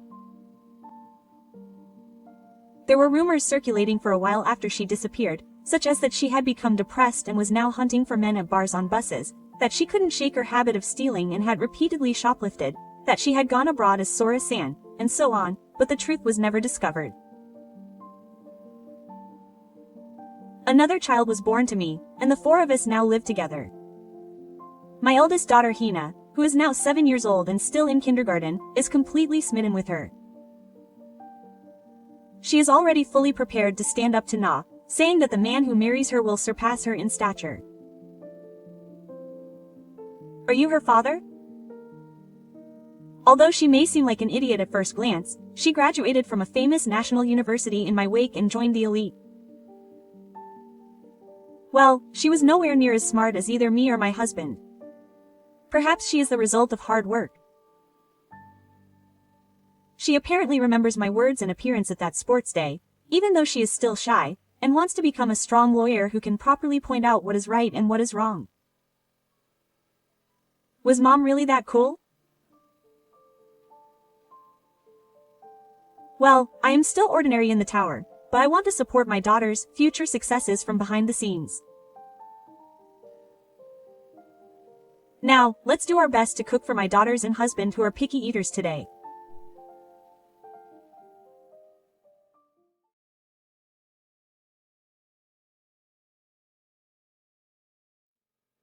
僕はすべてを見ていました。本当にありがとうございました。美咲さんと別れてくれて。あなたに美咲さんはもったいない。おかげで僕はチャンスをこの手で掴み幸せになれる。元彼と現在の恋人の戦いが繰り広げられる新年会。社員みんなが見ている。この場面、私は一生忘れることはないだろう。人生山あり谷あり。谷にもいいことがある。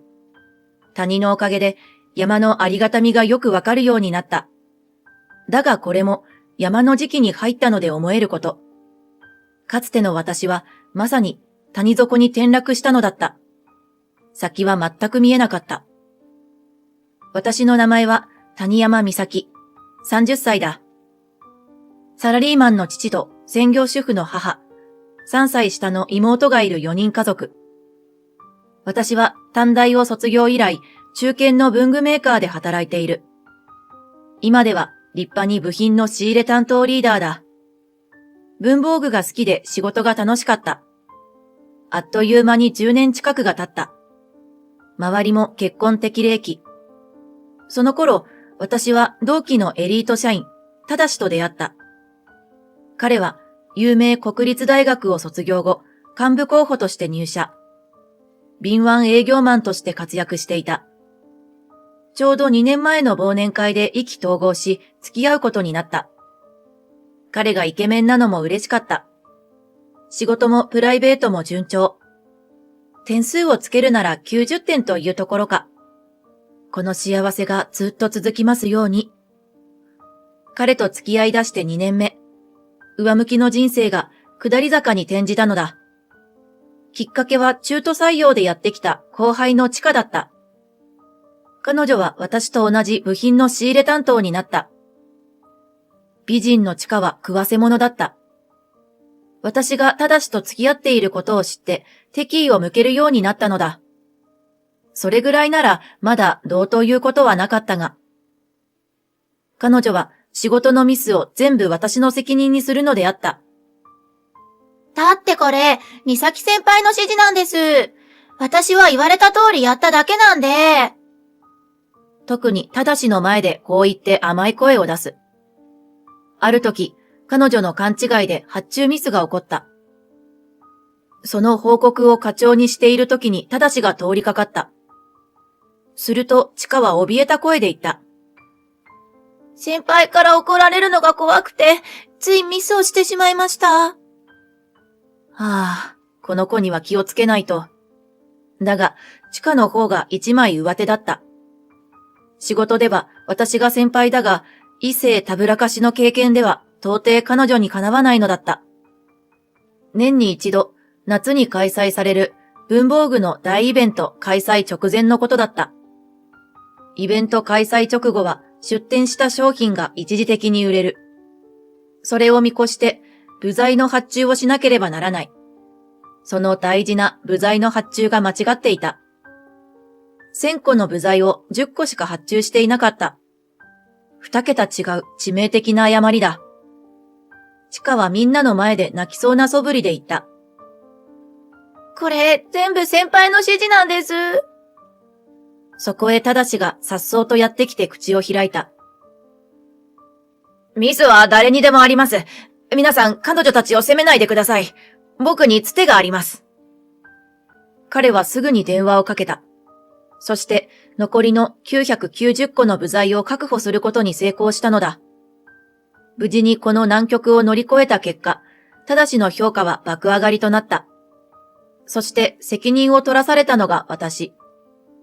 チカは最後まで、だって先輩が10個で指示されたので、を上司の前で繰り返した。そんなわけはないが、私から1000個で指示を出したはずのメールが現に消えていたのである。こうして私は未経験の倉庫業務に異動になった。私の人生一気に45点。さらに私の進む道はまっすぐ谷底へ下っていった。夏の終わり。もうすぐ私の誕生日。そんな時に直ちに呼び出された。場所はホテルのラウンジ。これはとうとうプロポーズだろうか。だが彼の口から出てきた言葉はさよならだった。別に好きな人ができた。それを待っていたように向こうから得意げに歩いてきたのは、そう、チカ。ただしさん、早く行きましょう。彼女は私を一別すると、ふんとふんぞり返ったような笑みを見せた。どういうことよ。よりによってこんな策略だらけの女になんか。怒る私にただしは冷たく言った。君は後輩の指導をろくにしなかった。その結果、この間の発注ミスが引き起こった。それだけじゃない。彼女をいつもないがしろにしているらしいじゃないか。いつから乗り換えたのよ。涙声になる私に彼は冷たく答えた。そんなことは君に関係ないだろ。でもせっかくだから答えよう。この間の発注ミスの時にはすでに俺らの関係は始まっていた。ひどい。二股かけていたってことね。するとチカが割り込んでいった。ただしさん、先輩と私、選ばれるのはどっち？信じられないことに、ただしは猫なで声で答えた。もちろん君だよ、チカ。もはやつける点数がなさそうだが、3点ぐらいか。100点満点で。秋が始まる頃、私は倉庫業務に就くことになった。毎日運ばれてくる大量の部品の検品とシステム入力、在庫管理を行う。ここでミスれば私の会社での立場はない。移動前には散々嫌な情報を周囲は私の耳に入れた。移動させられた人のたまり場だとか、吹き溜まりだとか。私は戦々恐々としていた。一瞬転職も考えたが、ここで辞めたら女が廃る。私は一念発起した。連続ドラマだったら今6回目ぐらい。これから逆転するのだ。倉庫業務のスタッフは温かい人たちばかりだった。実際、他業務からの移動者もいたが、噂とは違い、生き生きとしていた。何よりオープンな環境で私には心地よいものだった。しかも、仕入れ担当時代に培った在庫管理の技術が武器になった。私は倉庫の無駄な在庫を一掃し、物流改革を提案した。オープンな環境が活かされ、どんどんと私の提案は受け入れられていった。結果、周囲の協力もあり、倉庫にかかっていたコストをわずか1ヶ月で 30% も削減することに成功したのである。さらに、人との出会いもあった。3年先輩のまさきだ。まさきは私より先に倉庫業務についていた。実は、僕も君と同じで仕事上でミスをしてね。ただしくんに助けられたんだけど、結局こちらに移動することになったんだ。これからよろしく。彼は私の仕事を応援してくれた。倉庫のコストを削減できたのも半分は彼の提案のおかげだった。けれどもまさきはいつも、これは君の提案なのだから、と手柄を私に譲った。私は不思議に思った。だから私は、この業務が評価された時には彼の協力を上司に報告するつもりだった。何より私は彼と仕事をするのが楽しかった。そして仕事以上の別の気持ちも湧いていた。彼も同じ気持ちだった。私たちが恋人になるのに時間はかからなかった。冬が始まろうとしていた時だった。私はただしに振られた屋上に、今度はまさきに呼び出された。みさきちゃんってこれから呼んでもいい？もちろん、いいですよ。快諾した私にまさきが続ける。仕事していても、みさきちゃんのことで僕は頭がいっぱいなんだ。みさきちゃんといると仕事も本当に楽しくて。仕事しているのを忘れるくらいなんだ。本当はもっと四六時中一緒にいたい。だから、僕と付き合ってください。まさきの精一杯の言葉に、私もすぐに OK をし、交際がスタートした。道が上に向いてきた。一気に58点。でもまだまだだ。まさきは本当に誠実な人だった。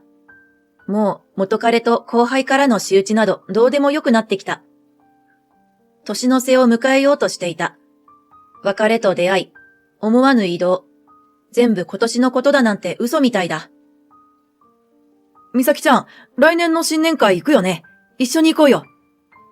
まさきが聞いてきた。うちの会社の新年会では、その年の人事も発表することになっている。会社では大きな行事の一つだ。うん。じゃあ新年会の後に二人で二次会はどう？いいね。お店を予約しておくね。まさきは嬉しそうに返事をした。迎えた新年会。会場はホテルの一室で大勢の人がいた。私がただしと別れたホテルだが、この際気にしない。集まった社員の中には、ただしとチカもいた。これも気にしない。まさきは会場にまだ到着していないようで、私は一人でいた。すると、二人が意地悪い笑みを浮かべながら寄ってきた。明けましておめでとう、みさき。倉庫業務はどうだい？慣れなくて大変じゃない？私は抑揚をつけずに答えた。おかげさまで。チカがにやりとして言った。ただしさんは今年あたり部長に昇進だね。今日の人事次第では、美咲先輩は転職も考えないと。わざわざそんなこと言いに来たの？相変わらずね、あなた。空気がひりついたその時、社長が会場入りした。みんながそちらを向いた隙に、私は二人から遠ざかった。まさきはまだ来ない。私は少しやきもきし始めた。社長は登壇すると簡単な新年の挨拶をした。そして人事の発表が始まる。まさきを待ちながら私はぼんやりと発表を聞いていた。いや、谷山美咲さん。今なんて言った？この会社に同姓同名の人いたっけ？だが私だった。同じ職場の人がやってきておめでとうと言ってくれた。私は物流担当部長に昇進したのだった。なんで俺の名前がないんだ？昇格者の中に名前がなかったことに驚く元彼の正の声がした。驚くのはまだ早かった。この状況をいち早く私は正樹に伝えたいのに彼はまだいない。いや、いた。それも壇上に。なんと、社長の横に立っているのは正樹ではないか。あちらこちらからどよめく声が上がった。社長が口を開く。私もこんな年になったので引退することにしました。ざわつく場内。社長は正樹の肩を持つと堂々と言った。新社長、私の孫です。本日の取締役会で内定しました。今後株主総会で取締役に選任された後、正式決定の運びです。驚く社員をよそに、社長は涼しい顔で言った。孫の正樹は娘の長男。武者修行のため、社員には正体を隠していました。みんなごめんな。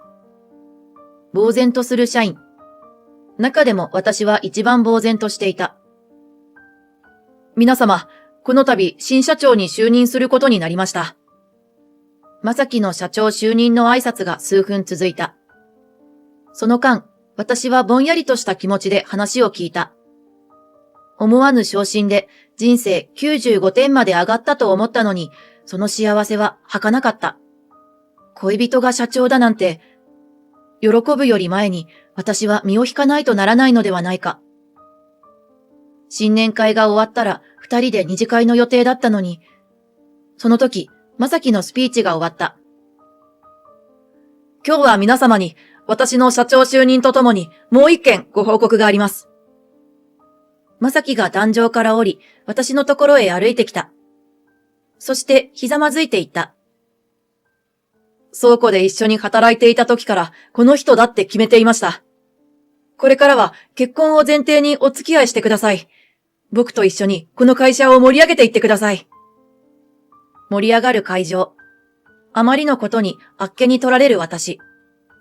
彼の手にはいつの間に測ったのか指輪がきらめいていた。こんな機会を使ってごめんなさい。僕は君が好きなんだ。付き合った期間は短いけど、あなたと決めていました。だから、受け取ってください。と私にだけわかる声で言ったのだ。私は混乱しきっていたが、口からは言葉が出ていた。ありがとうございます。私もあなたに決めました。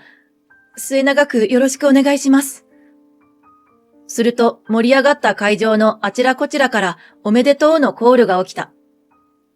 その時だった。ちょっと待ったー！元彼の正が大声でストップをかけた。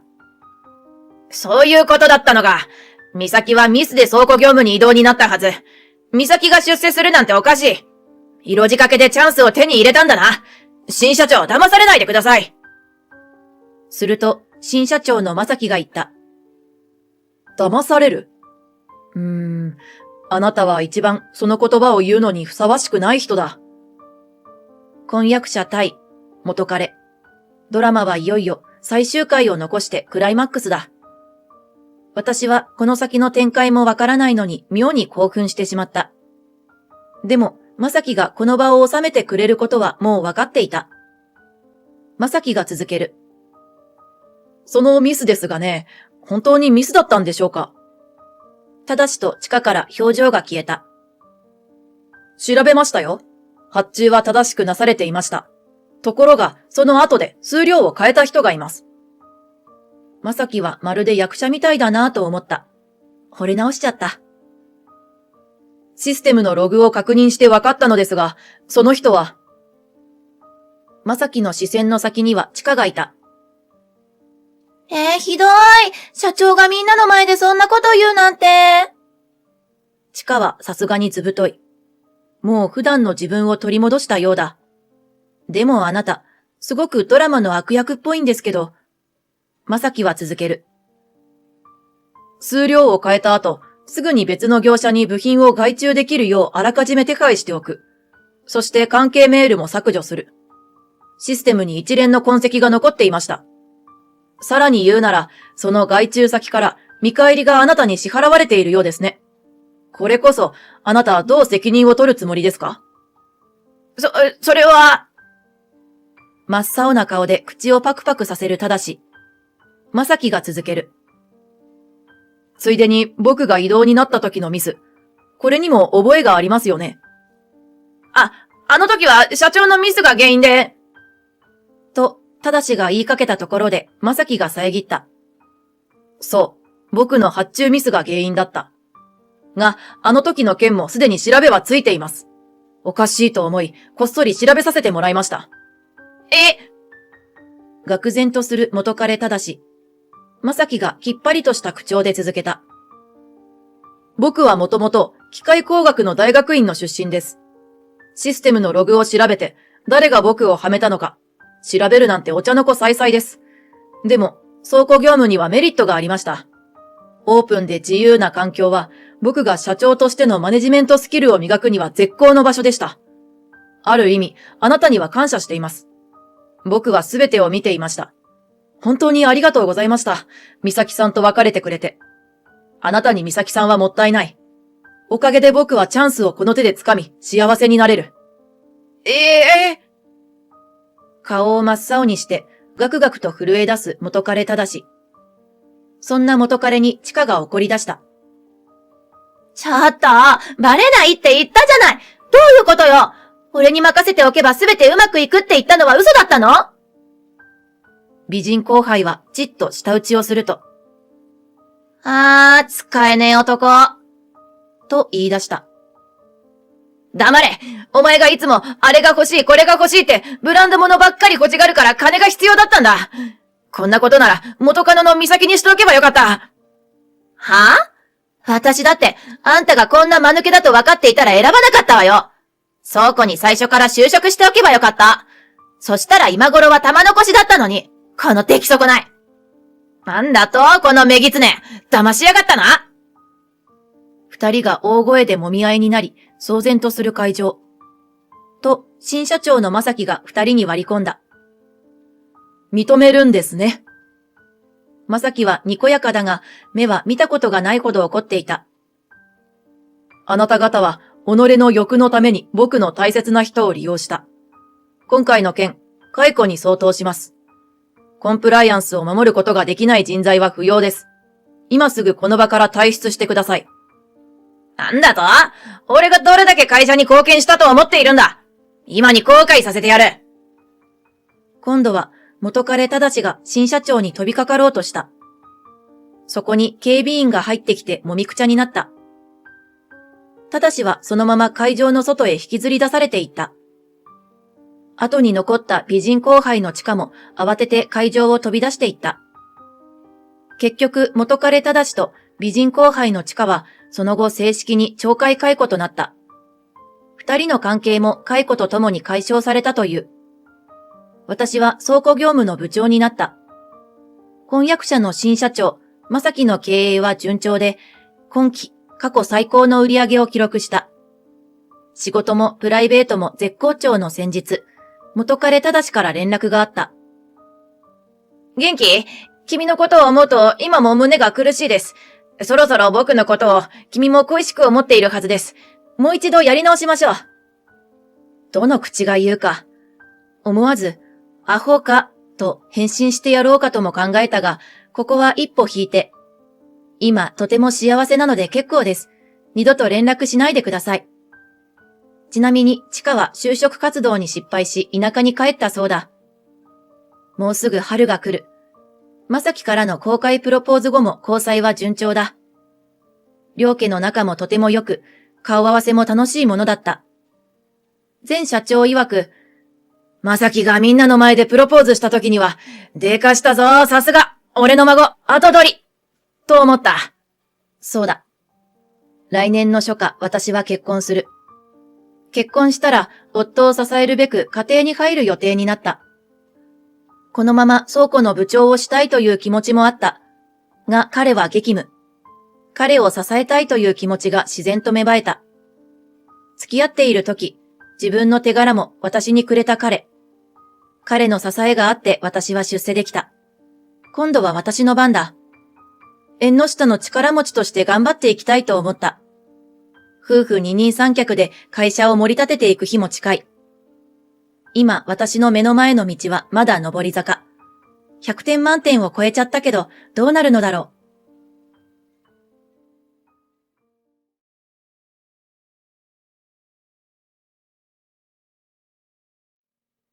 The mother said she would not recognize a child who failed to get into Tokyo University as her daughter. She said she didn't need her. The woman who came to marry the son of a toge artist was a former elite who graduated from Tokyo University. The wife, who was an overly educated mother, hurled harsh words at her daughter who failed to get into Tokyo University and kicked her out. I was the one who got what I deserved from a self-centered wife who didn't understand other people's hearts. My name is Kurimoto-kun. I am 71 years old. My husband, Taji, is 75 years old, 4 years older than me. I and my husband run the Toge Gaien no Subo in northern Kanto. Originally, the workshop was started by the two of us, but now the number of staff has increased and we are accepting tourists and holding one-day Toge Gay experiences, and the business is going well. Currently, the director is my son, Azuma, and my husband and I make one-of-a-kind pieces of pottery for individuals, as an extension of our hobby. My husband makes the pottery and I paint it. This style has not changed since we started Kobo together. I got married when I was 28 years old. He became close to a woman who came from Tokyo for sightseeing and wanted to try out Touge, and they ended up getting married. His wife was called Ann-san and was 33 years old, 5 years older than his son, but she liked his son and actively approached him.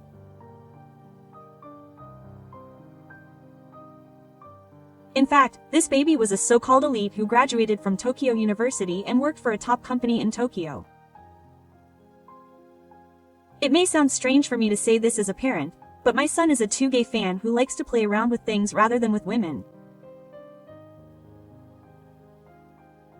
I wondered why such a person would choose my son, but my husband and I welcomed him because he liked our son.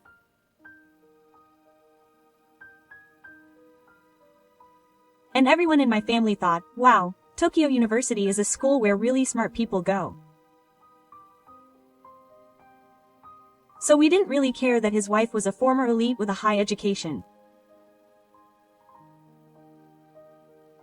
Both my son and I only went to high school, and my husband is a true Touge fan who started training in Touge right after graduating from junior high school, and his knowledge of Touge is second to none, but his life has nothing to do with academic background.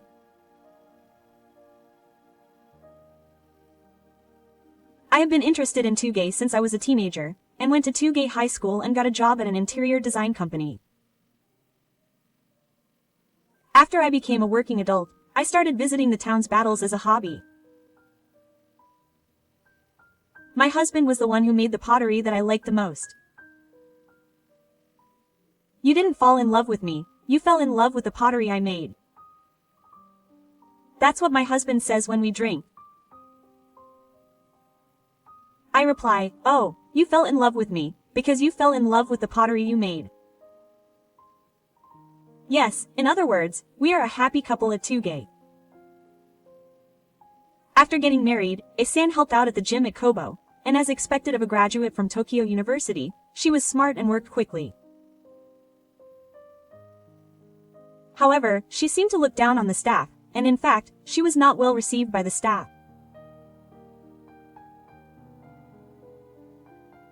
Many of the staff at our workshop were born and raised in the local area and have been familiar with Touge since childhood. Nearly half of them graduated from high school and started working at our workshop. Some of them left their jobs after becoming working adults and others graduated from vocational schools and started working at our workshop. Some of the housewives who were part-timers became full-time employees. Only 2 of us had graduated from university, but no one cared about that. However, Ann San would ask the staff what university she graduated from. And when the staff at the university told her the name of the school, she would say something rude like, "Oh, I've never heard of that, and there are only 2 people here who had graduated from university." Moreover, she went to a private university that I had never heard of, as if mocking me, so academic background has nothing to do with doing toge-gay, and it's okay to have it, but it's not really important. When I said that, she looked annoyed. Because my husband didn't even go to high school, but he makes really nice dishes. When I picked up a dish made by my husband and said that, she said in a low voice, "Wow, he only had a junior high school education," and returned to her desk. It was really unpleasant. The staff other than my family didn't treat Ann San specially because she graduated from Tokyo University, and when they heard that she worked for a top company in Tokyo, they just reacted like it was luck, and it seemed that Ann San didn't like that.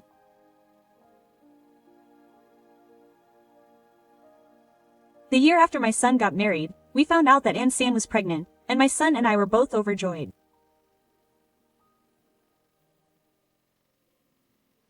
The only problem was that she said she would make good food for the baby, and started making unfamiliar dishes like avocado and tomato salad, kale soup, and tofu hamburger steak.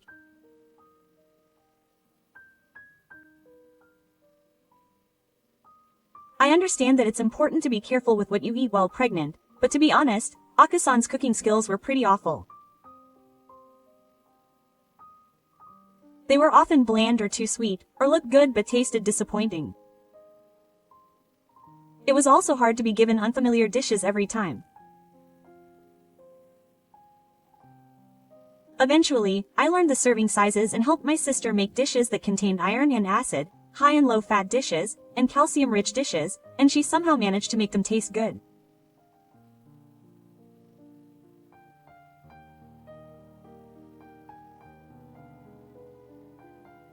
Even so, sometimes when I made stewed or fried dishes that were well seasoned, she complained, saying, "Please stop making these," and I thought I was being a bit too strict, since I don't serve them at every meal, and my son was against my sister's cooking, and would mutter in a voice that my sister couldn't hear that he wanted to eat strong flavored pork chops, tempura, and pizza with lots of cheese.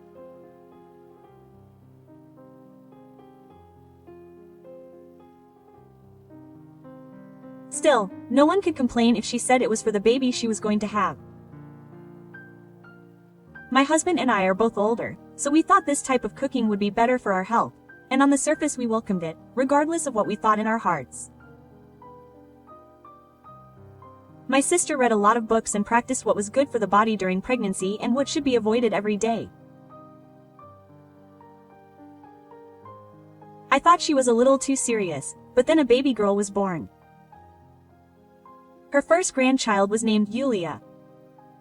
My husband and I were happy to take care of her and everything went smoothly.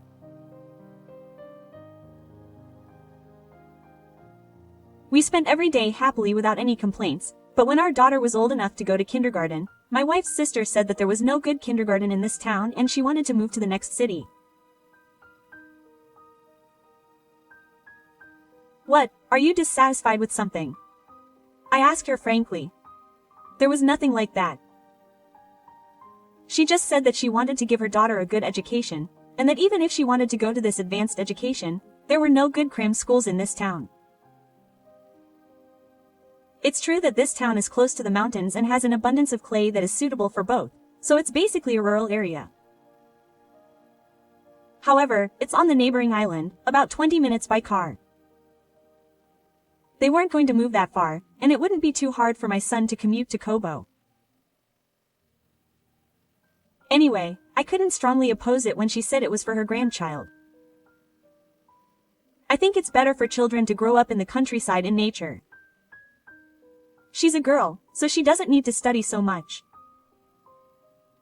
When my husband said that, my face changed. Are you saying that women should not study and be stupid? What? No, I didn't say that. My husband was flustered by the ostentatious behavior. My sister is usually a quiet person, so my husband, and my son were all surprised. My sister quit her job at the gym at Kobo and devoted herself to her daughter Yulia. She bought things like cheat kits and errand training sets and made her study diligently at home. There's no need to cram so much. It's so sad that she's so young. When my son said that, he said that he would definitely make her go to Tokyo University in the future. If he makes her study from now on, she'll easily pass.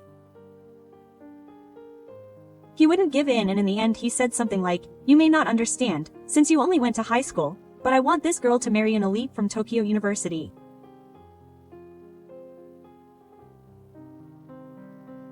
When I heard that story, I was surprised that marriage is not something that will happen in 20 years at the earliest, so it's quite a grand plan.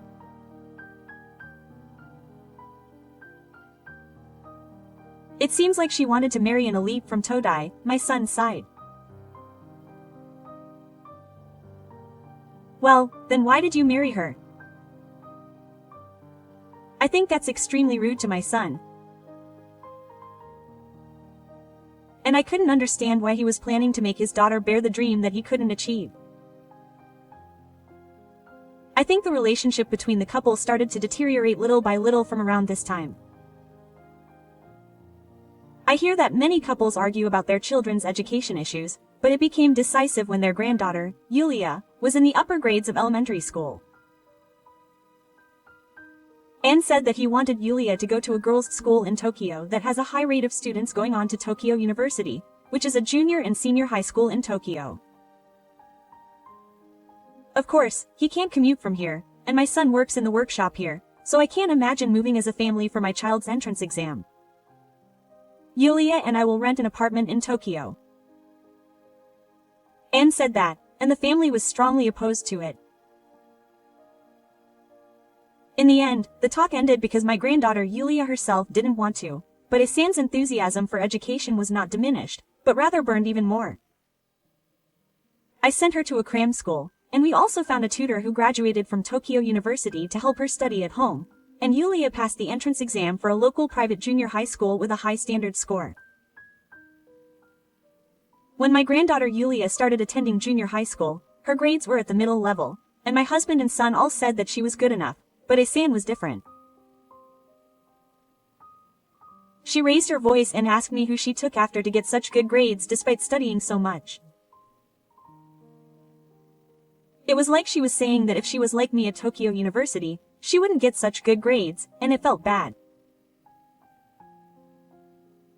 When my grades were bad, my mom and dad would fight. My granddaughter Yulia said this and studied hard, but by this time my son was staying at my parents' house behind the Kobo building, where my husband and I live. I tried to talk to her many times, but in the end she would get hysterical and we wouldn't be able to talk, so I didn't want Yulia to see us arguing. My son said this with a troubled look on his face. My granddaughter, Yulia, was a girl who liked drawing more than studying. I was happy to think that she was like me. I draw mostly traditional motifs and mostly plant designs, but the designs that Yulia draws in her sketchbook are mysterious geological patterns and animals expressed with simple lines, which were very refreshing.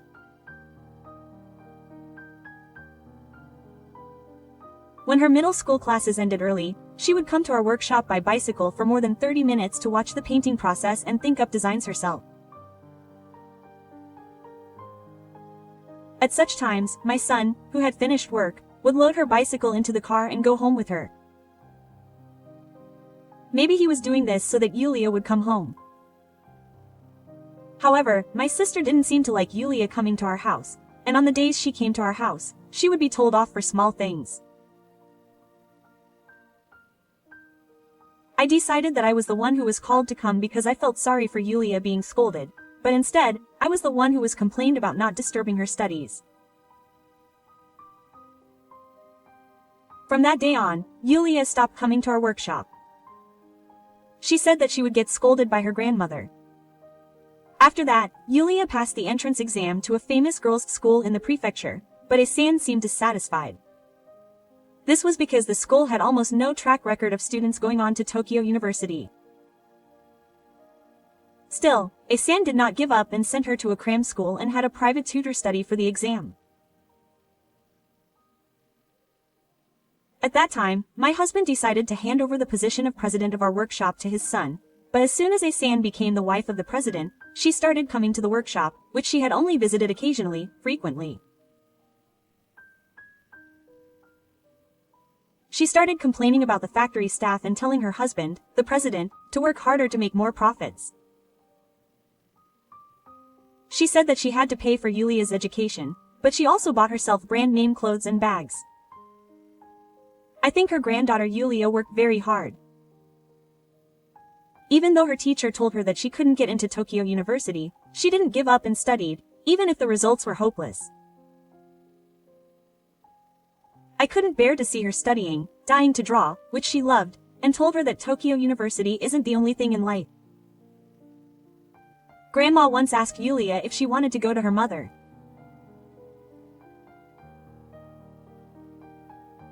But Yulia laughed and said maybe a miracle would happen and maybe her mother would change if she got into Tokyo University. But a miracle never happened. On the night of the results announcement, Yulia came to our house crying. "What's wrong, Yulia? Help me. Grandpa, Grandma." My mother said she doesn't recognize a child who failed to get into Tokyo University as her daughter, and that she doesn't need me, so she kicked me out. What a thing to happen. How dare they say such things to their innocent daughter, who didn't do anything wrong.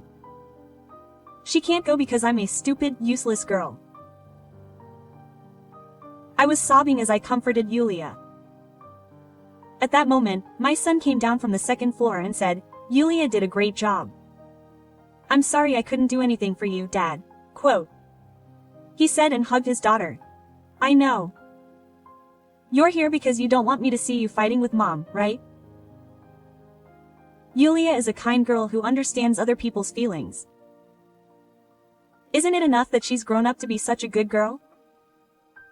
At that moment, my husband, who is usually gentle, said in a voice tinged with anger, "You made your cute granddaughter cry like this.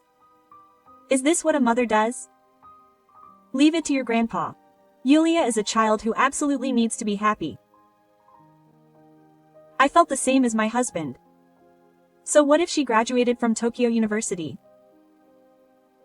Even though she has a history, she is still very mature as a person and a mother. Yulia and Toya should live here.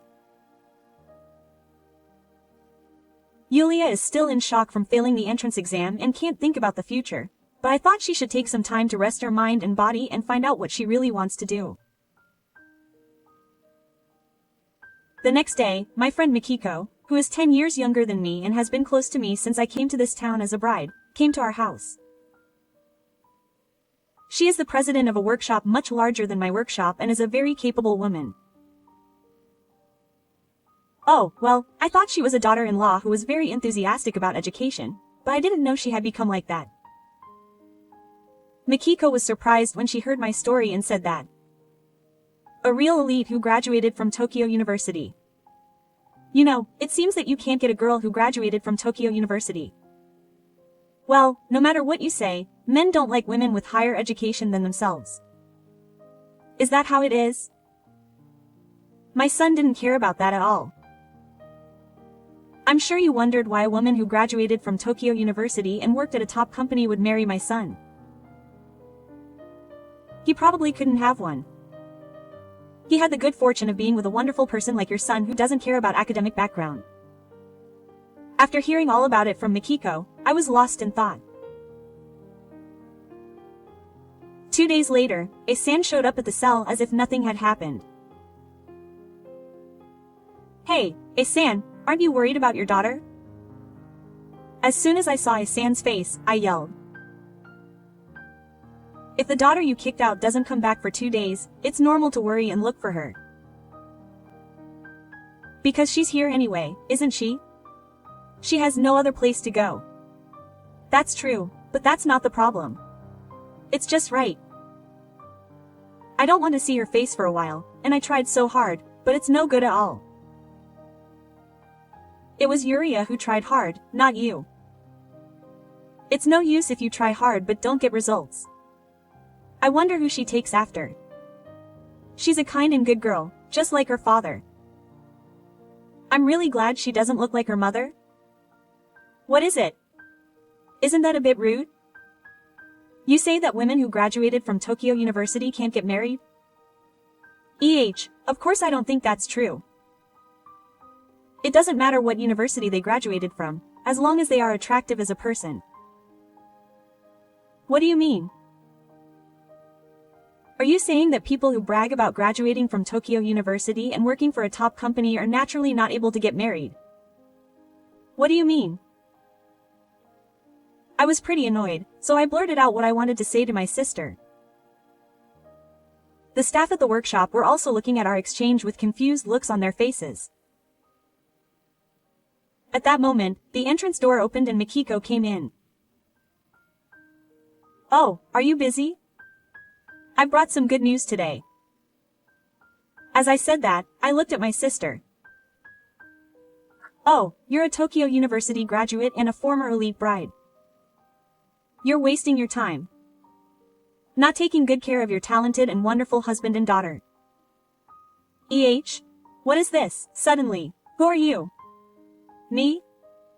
I'm your senior. From Tokyo University. My sister and I both said at the same time. Mikiko, is that so? I had no idea. I'm sorry, Kimi. It was a long time ago, so I had completely forgotten about it until I heard this story. And I never said that I graduated from Todai University because it was too much trouble. That's also a big deal with you, san. I went to Tokyo University of the Arts because they said it was the most difficult school in Japan, but if I was going to take over our workshop, I should have gone to Tokyo University of the Arts, even though it's the same University of Tokyo. It's the anger of a young person. She says it casually, but I've heard that Tokyo University of the Arts is also a very difficult university. I can understand why it's said that it was her skill that made Mikiko's family workshop grow into the biggest workshop in this town after she took over. Was she pure by Mikiko's power? My sister was also stunned. So, san, I understand your feelings a little. A lot of men are really put off by the fact that you graduated from Tokyo University. You couldn't have him, could you? Even if you go to a party or something, pretty girls who go to private universities are more popular. I guess that's just because the guy you're with doesn't have good taste. My sister said this more and more. My husband makes very nice pottery, just like your husband. He didn't care which university I went to, and he came to see me, and the two of us worked together to make our battle even bigger. Mikiko's husband is a craftsman, but it seems that Mikiko and her husband are also a good couple at Toge Geba, which made me happy. Your husband also makes nice pottery, but your wife is like you.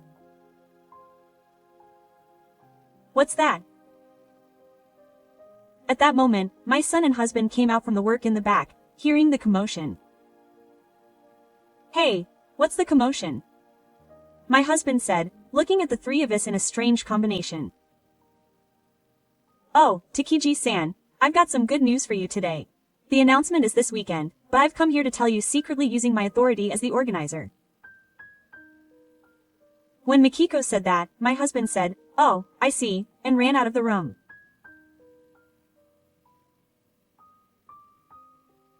Then he immediately pulled Yuria, who was in the house behind the workshop, and came back, saying in a loud voice, I won the Yuria contest. What? I, my son, Yuria, and my sister all ask me again. The pottery made by your son and grandson at the Toge Art Contest hosted by our workshop relieved their tension. Mikiko said that to me. What? That's the same question again. Then my husband proudly started talking. It's Paya, after all. Yuria painted the small plates made by Azumaya, right? They were so good that we entered them in the contest. Indeed, when Yuria came here after school, she was happily talking with her son while painting the small plates made by her son. Then the two of them went back to their apartment together. The set of 6 small plates was very well made. They all had different designs, but they had a common atmosphere and the shapes were wonderful. The town we live in is famous for Tugay, and Tugay is held twice a year. In addition to exhibitions and sales, events such as competitions are also held, attracting many tourists. In recent years, a competition sponsored by Mikiko's workshop has also been held. Isn't that amazing, Yulia? I took Yulia's hand and said that, and she smiled happily. I told you. Leave it to Grandpa. Yulia is not a bad girl. Didn't you just submit your work? I couldn't help but interrupt my husband who was bragging. Whatever you say, you have to take action and take a step forward, otherwise nothing will happen. That's true, but the staff at the workshop also congratulated us. My sister looked at us with a proud look on her face, but she looked like an idiot. So what if you won AS in such a small competition? She spat out something that was hard to believe. My sister, can't you congratulate your own daughter? I feel so sorry for Yulia if her mother is like this. If you had passed the entrance exam to Tokyo University, I would have congratulated you as much as I could.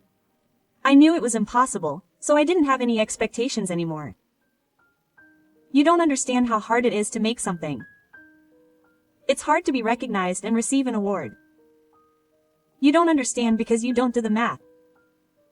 When I said that, my sister started saying something a little off. What? I cook with those kinds of ingenuity too. Everyone praises me a lot and presses, like, a lot. She said that and showed me her smartphone. There were pictures of beautifully decorated dishes lined up on it, and they seemed to be highly rated. That's when I said it with a look on my face like I'd bitten a bug. You can't tell the taste from a photo. What, your cooking tastes awful. It's true, your cooking, regardless of appearance, was not very delicious. My husband and I know that because it was the food you made when Yulia was in your stomach. It seems that you continued to make food that focused on appearance without any improvement after that. My son continued, as if he was venting the feelings he had been holding back until now. It's not food made with the people who will eat it in mind. It's food to take pictures and get people to praise you. What? Didn't you just want to brag about your daughter and her being a graduate of Tokyo University on social media? No, that's not true.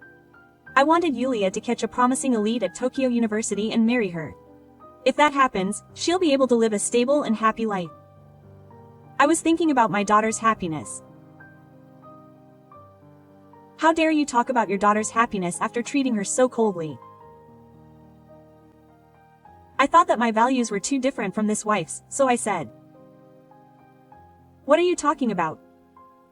My husband didn't even go to high school, but I respect him very much and I love the dishes he makes. The Kobo is running smoothly and I'm very happy. At that time, my granddaughter Yulia said. I also love the dishes made by my grandpa and dad. It's fun to imagine what kind of food I'll put on this dish. Asan's reaction was cheerful. What, isn't it a high-grade sardine? You can buy those at 100 yen shops. Asan is everyone here right now.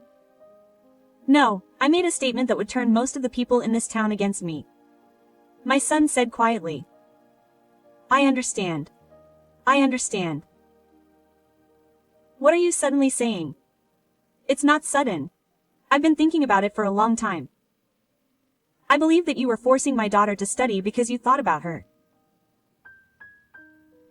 I wanted to be a couple like my parents, but it's not possible with you. I understand very well that you are a person who is not necessary for me, my daughter, or this town. There's no way I can just get a divorce like that. Why don't you want to get a divorce? Because you don't love me, my daughter, or this town at all. And no, that's not true. Besides, Yulia needs a mother, doesn't she? Yulia. Her voice was so petting that it was creepy. Everyone's eyes were on Yulia. I don't need it. I don't need a mother. What? What are you talking about? I don't recognize a child who falls into my family as my daughter. I don't need you.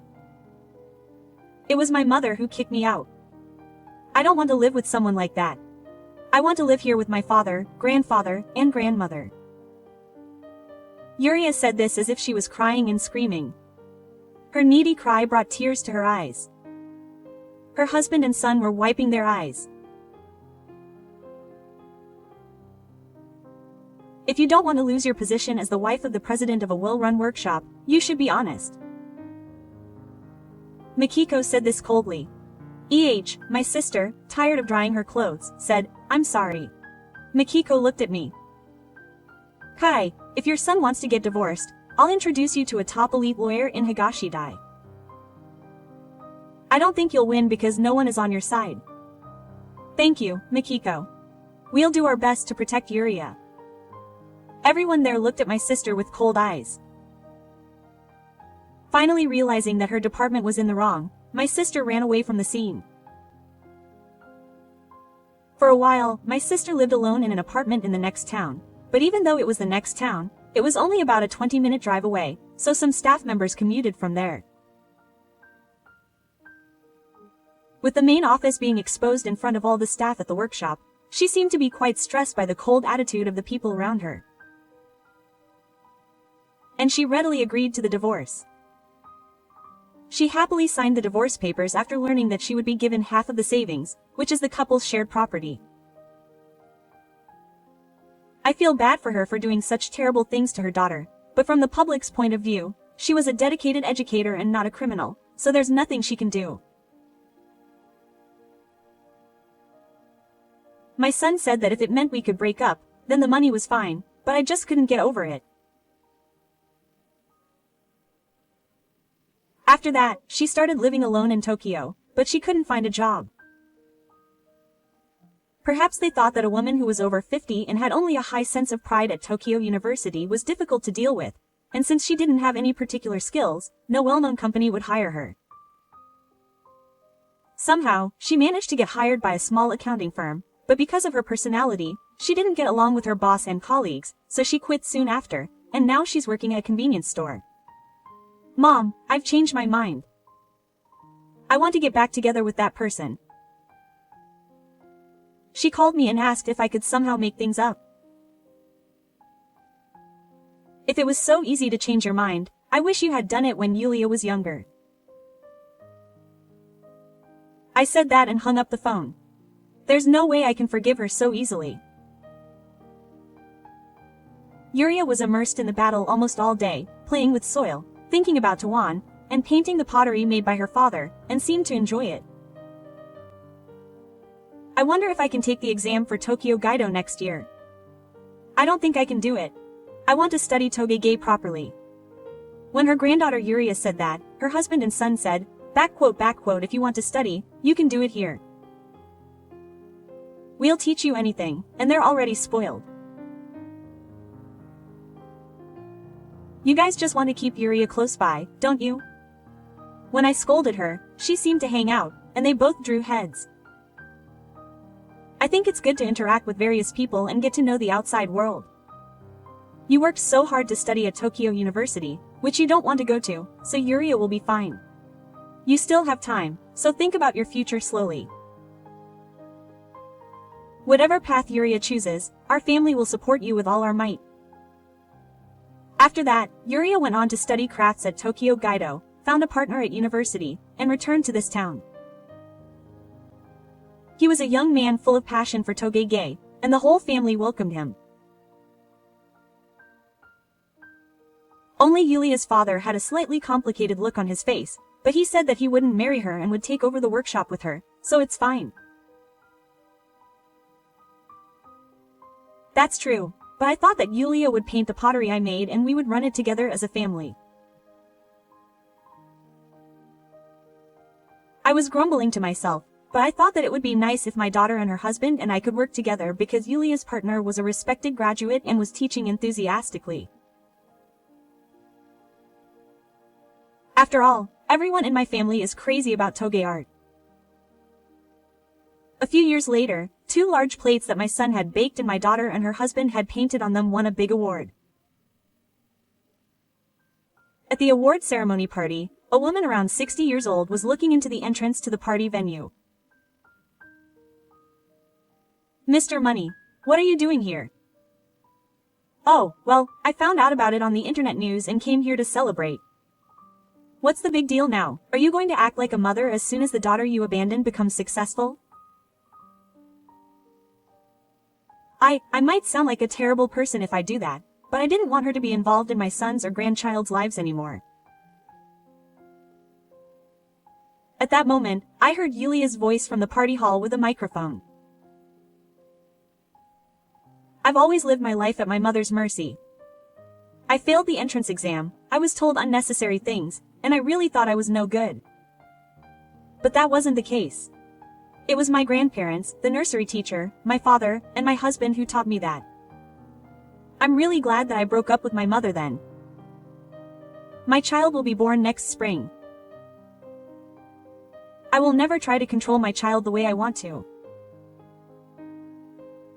Because a child's life is their own. It was a little bit of a happy announcement, but the hall was filled with applause. My grandson, my sister muttered softly. I felt that loneliness was engraved on her profile, but I think it's her own fault because she gave up the path to happiness herself. I don't want my son and grandson to meet, and neither will your grandchild who will be born next year. I'll tell Yulia that you came. I'll leave it up to her to decide what to do. Asan bowed her head quietly without saying a word and walked away unsteadily. Yulia can decide what to do from now on. I headed towards my son and grandson-in-law, who were receiving congratulations from the people at the party venue.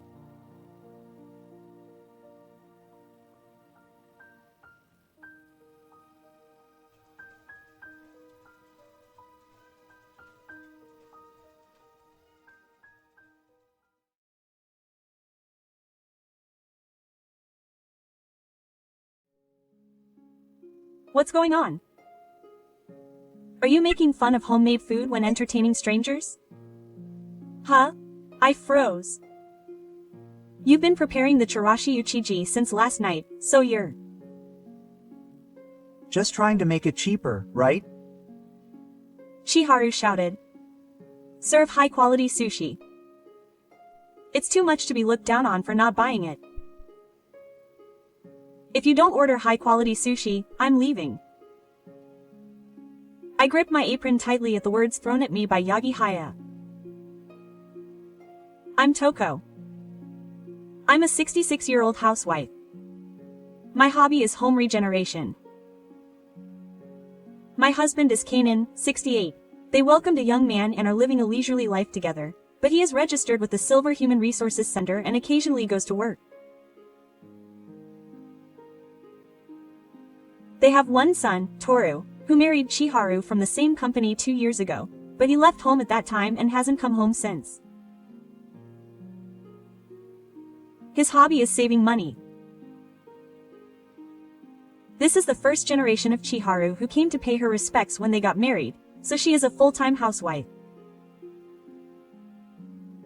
Well, I ask the obvious question, wouldn't it be better to work and earn more money? But how much do you think it costs to have a dressing table and a clothes rack to go to work? Even if I earn money, I'll still end up in the red. That's why I won't work, she said. Well, if we don't splurge, I can certainly get by on my salary alone, and Chiharu did say that she wanted to save money for the kids by being frugal. So we got married, but she never came back after that. I don't think anyone would want to go to their parents' house. I can understand that. But I also want to welcome my wife into the new family. That's how I really feel. Since they got married, I've occasionally sent her vegetables that I've grown as a hobby, and I wanted to hear what she thought of them. So I timidly called my son. I suggested that maybe we could just go for a day trip instead of visiting as a couple during Obin or New Year's. I heard Chiharu's voice from behind me saying that it was impossible, saying that she didn't have the money or the means to do so. I'll think about it. But it might be tough, my son replied hesitantly. I wondered if it was okay to not even go for a day trip. We wanted to see our son and welcome his wife. But one day, I got a call from my son. Let me see, I'm thinking of coming back next Obin. Oh, I'm happy. I was so happy at the sudden offer that my voice cracked on the phone. I was really happy that Chiharu was trying to make an effort. But then my son said something that put a damper on my feelings. But, going to someone else's house is old-fashioned for Chiharu. It's not even an obligation, and maybe that's how it is these days when family ties are thinning. So, if you pay for the accommodation expenses plus 10,000 yen for the number of days you'll be there, I'll go. The accommodation expenses won't be too much. I don't want to. So he's coming to visit just to earn some pocket money. This is where his frugal spirit comes in. I was surprised, but I hid my feelings. Okay, I understand. I'm looking forward to it. I said so. If she came under any conditions, I would be able to meet my son, and if I treated her well, I thought my wife's wariness would be eased. If it was a chance for her to come back, that would be good. I decided to treat her well. What does Chiharu like? Is there anything she can't eat? I excitedly asked my son and started making preparations. I had heard that she liked vegetables, so I prepared chirashi sushi, which is a hassle to make at home. I also ordered vegetables from Kamakura and prepared colorful rice. Since she is young, I will also include roast beef, which can be eaten with vegetables. It was truly a big event for me. My son and his wife arrived before noon. It was nice to see them come. I welcomed them with a big smile. I was really happy. As for Tama Chiharu, she clearly looked reluctant. But I will make her think that it was a good thing that she came. I said, "Come on in. Let's eat," in a clear voice. But then, Chiharu said something I had never expected. She said, "Huh?" and stood still at the entrance to the living room. What's wrong? I was looking forward to today, so I got excited. I thought he was happy with the surprise. But I was wrong. Chiharu turned to her son with a demonic expression. Then she spat, "What's going on? Are you making fun of me for making homemade food when I'm entertaining strangers?" Huh? I froze. You've been preparing the chirashi sushi since last night, so you're just trying to make it cheaper, aren't you? Quote. Chiharu shouted. Please serve high-quality sushi. I can't afford to pay for sushi made by an old man who's trying to save money. It's too much to be looked down on and told not to buy anything. If you don't order high-quality sushi, I'm leaving. Or you can deduct the cost of the ingredients for the sushi your mother made from the price of the high-quality sushi and give it to us. Quote. I gripped my apron tightly at the words Yagi-haya threw at me. I wouldn't even think about making it cheap. I just wanted to entertain my family. It's too much to be told that. Before I knew it, tears were falling into my hands as I gripped my apron. Shut up. And sit down. Suddenly, a loud voice came. I looked down at the source of the voice. It was my husband. Her face was bright red and I could tell she was shaking with anger. You don't have to eat anymore. If you're going to waste my wife's homemade food like that, I won't let you eat even a bite. Sit down anyway. My husband jabbed his wife in the chair with his jaw and then went to me. Clean up the food. I'll eat all of hers later, saying it was delicious. Take it all away. I took the food back to the kitchen with tears in my eyes. I helped too. Thor brought a bucket of chirashi sushi. Toru and Mom, I'm sorry for everything. After putting the chirashi sushi down, I returned to the living room. Chiharu sat down in a chair, caught up in the momentum. However, she gave off the impression that she didn't know what she had done wrong. Looking down at Chiharu, I was glad I could see your old stone. Now I can cut you off without any hesitation, my husband thought as he sat down in the chair opposite her, arms folded. Yes. Chiharu and I both spoke up at the same time. Was my husband really a servant who would cut off his wife who had been abusing the old stone? He's coming too. That's all my husband said. Silence enveloped the living room for a while. I couldn't understand what he meant, so I looked at Toru. Toru was looking down. But what did he say earlier, Mom? I'm sorry about everything. What was he apologizing for? Could there be a clue there?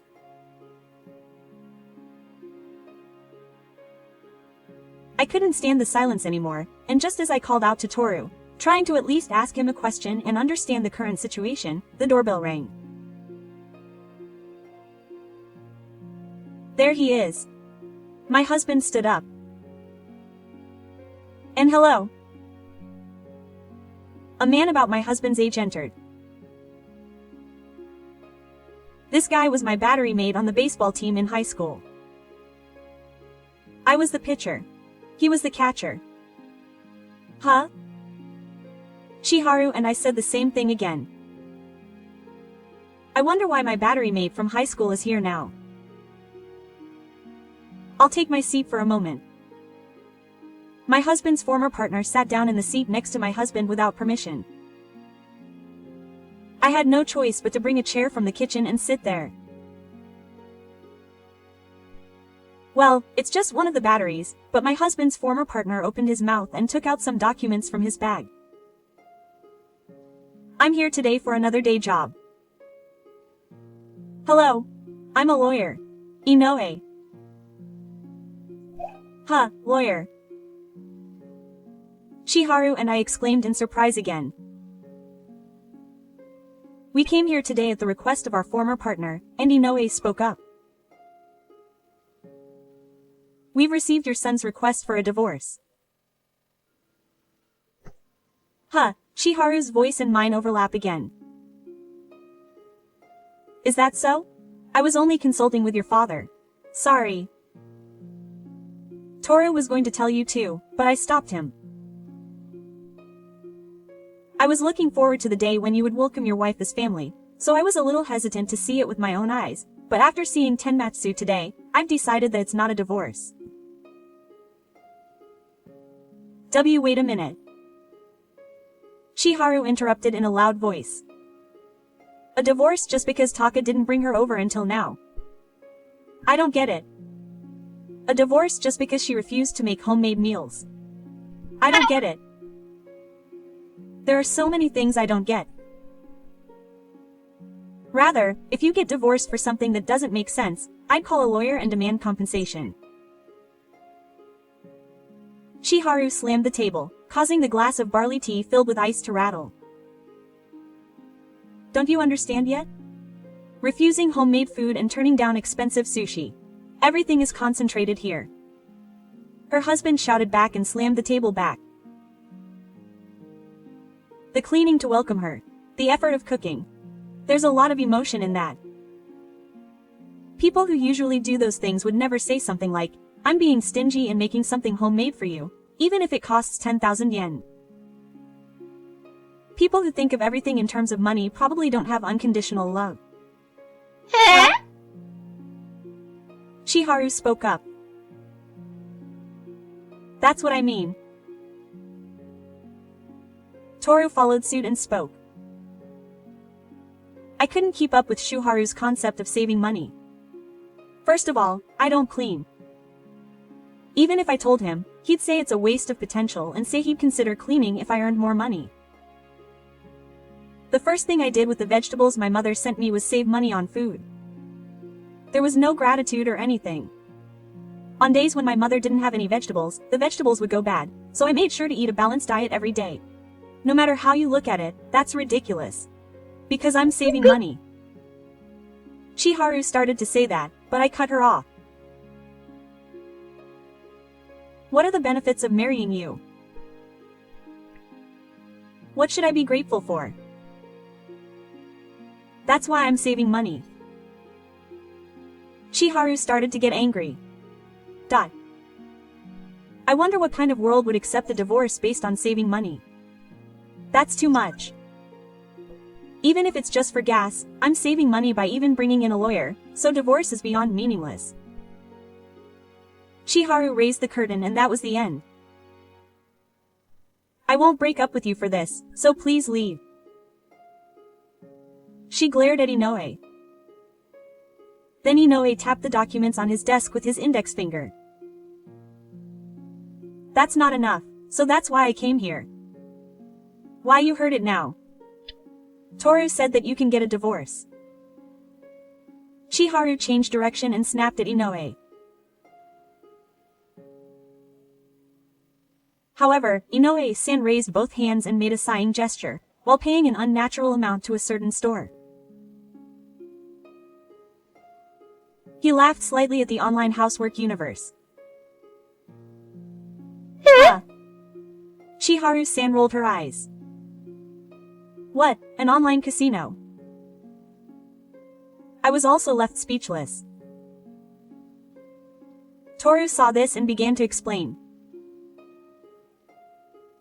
Chiharu transferred money from my account to Chiharu's account as a savings for when we have children in the future, but as that money continued to increase, the money in my account for living expenses naturally decreased, and I couldn't live on it.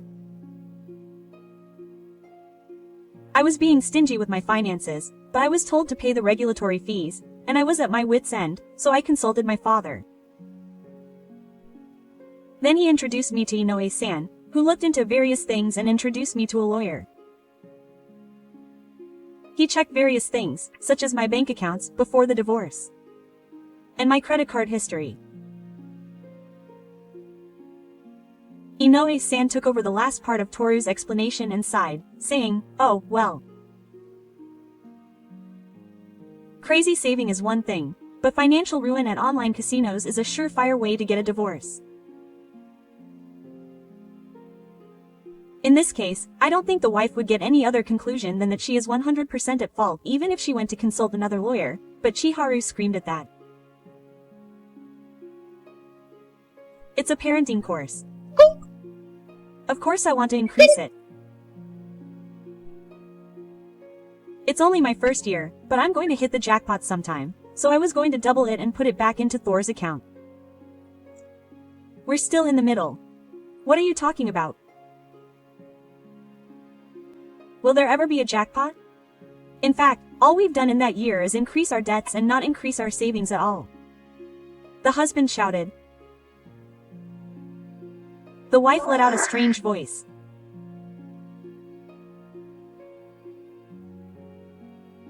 After a brief silence, she muttered angrily, "Why did it turn out like this? I came all the way here to get my losses back. I came all the way here to do this job of regulating the regulations, which I don't want to do, just to get the money to get them back." Quote. Hearing that made something inside me snap. This daughter-in-law was possessed by the ghost of saving money, and her eyes grew wide with the desire to increase her money, and she even got into writing and became obsessed with it. As a result, she transformed into the monster of old age expenses without even realizing it.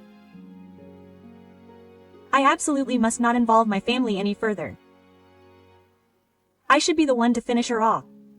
I should hand over the money. Okay. Then let's make some money. Is that okay? My quiet voice was so different in tone from everyone else in the room that everyone fell silent as if a stone had been thrown into the water.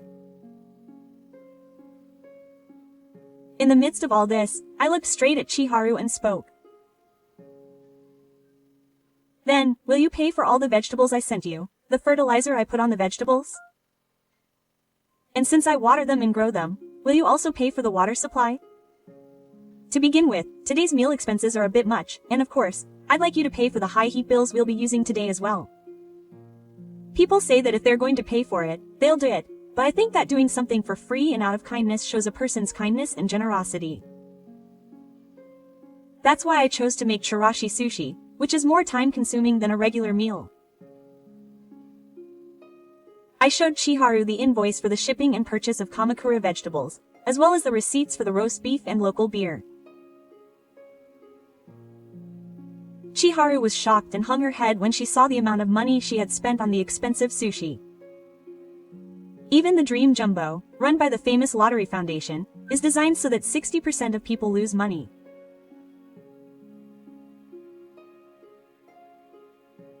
When Inoue said that she thought it was a joke that she was saving money like she was burning a fire and then spending it on an online casino that doesn't pay off, she said that her son's current job as a housewife was the best example of unpaid labor.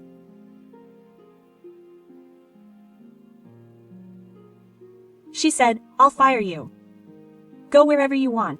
The reason is retirement expenses. Quote, what do you mean saving is your hobby, you old man? She said, pulling out a green hair from her mouth. Finally, my husband told me that our family has been built up to this point because of my mother's unconditional love. A gold king would never make such a happy family like the one my mother has protected, he said, putting his arm around my shoulders. I felt something hot run through the book, in a different way than when Chiharu told me to buy the expensive sushi. Oh, is that chirashi sushi? How luxurious. In the end, for some reason, it was Inoue who ended up taking Chiharu's share of the chirashi sushi that night. Her husband was amazed at how delicious it was as Inoue ate it heartily, saying, your appetite hasn't changed since high school.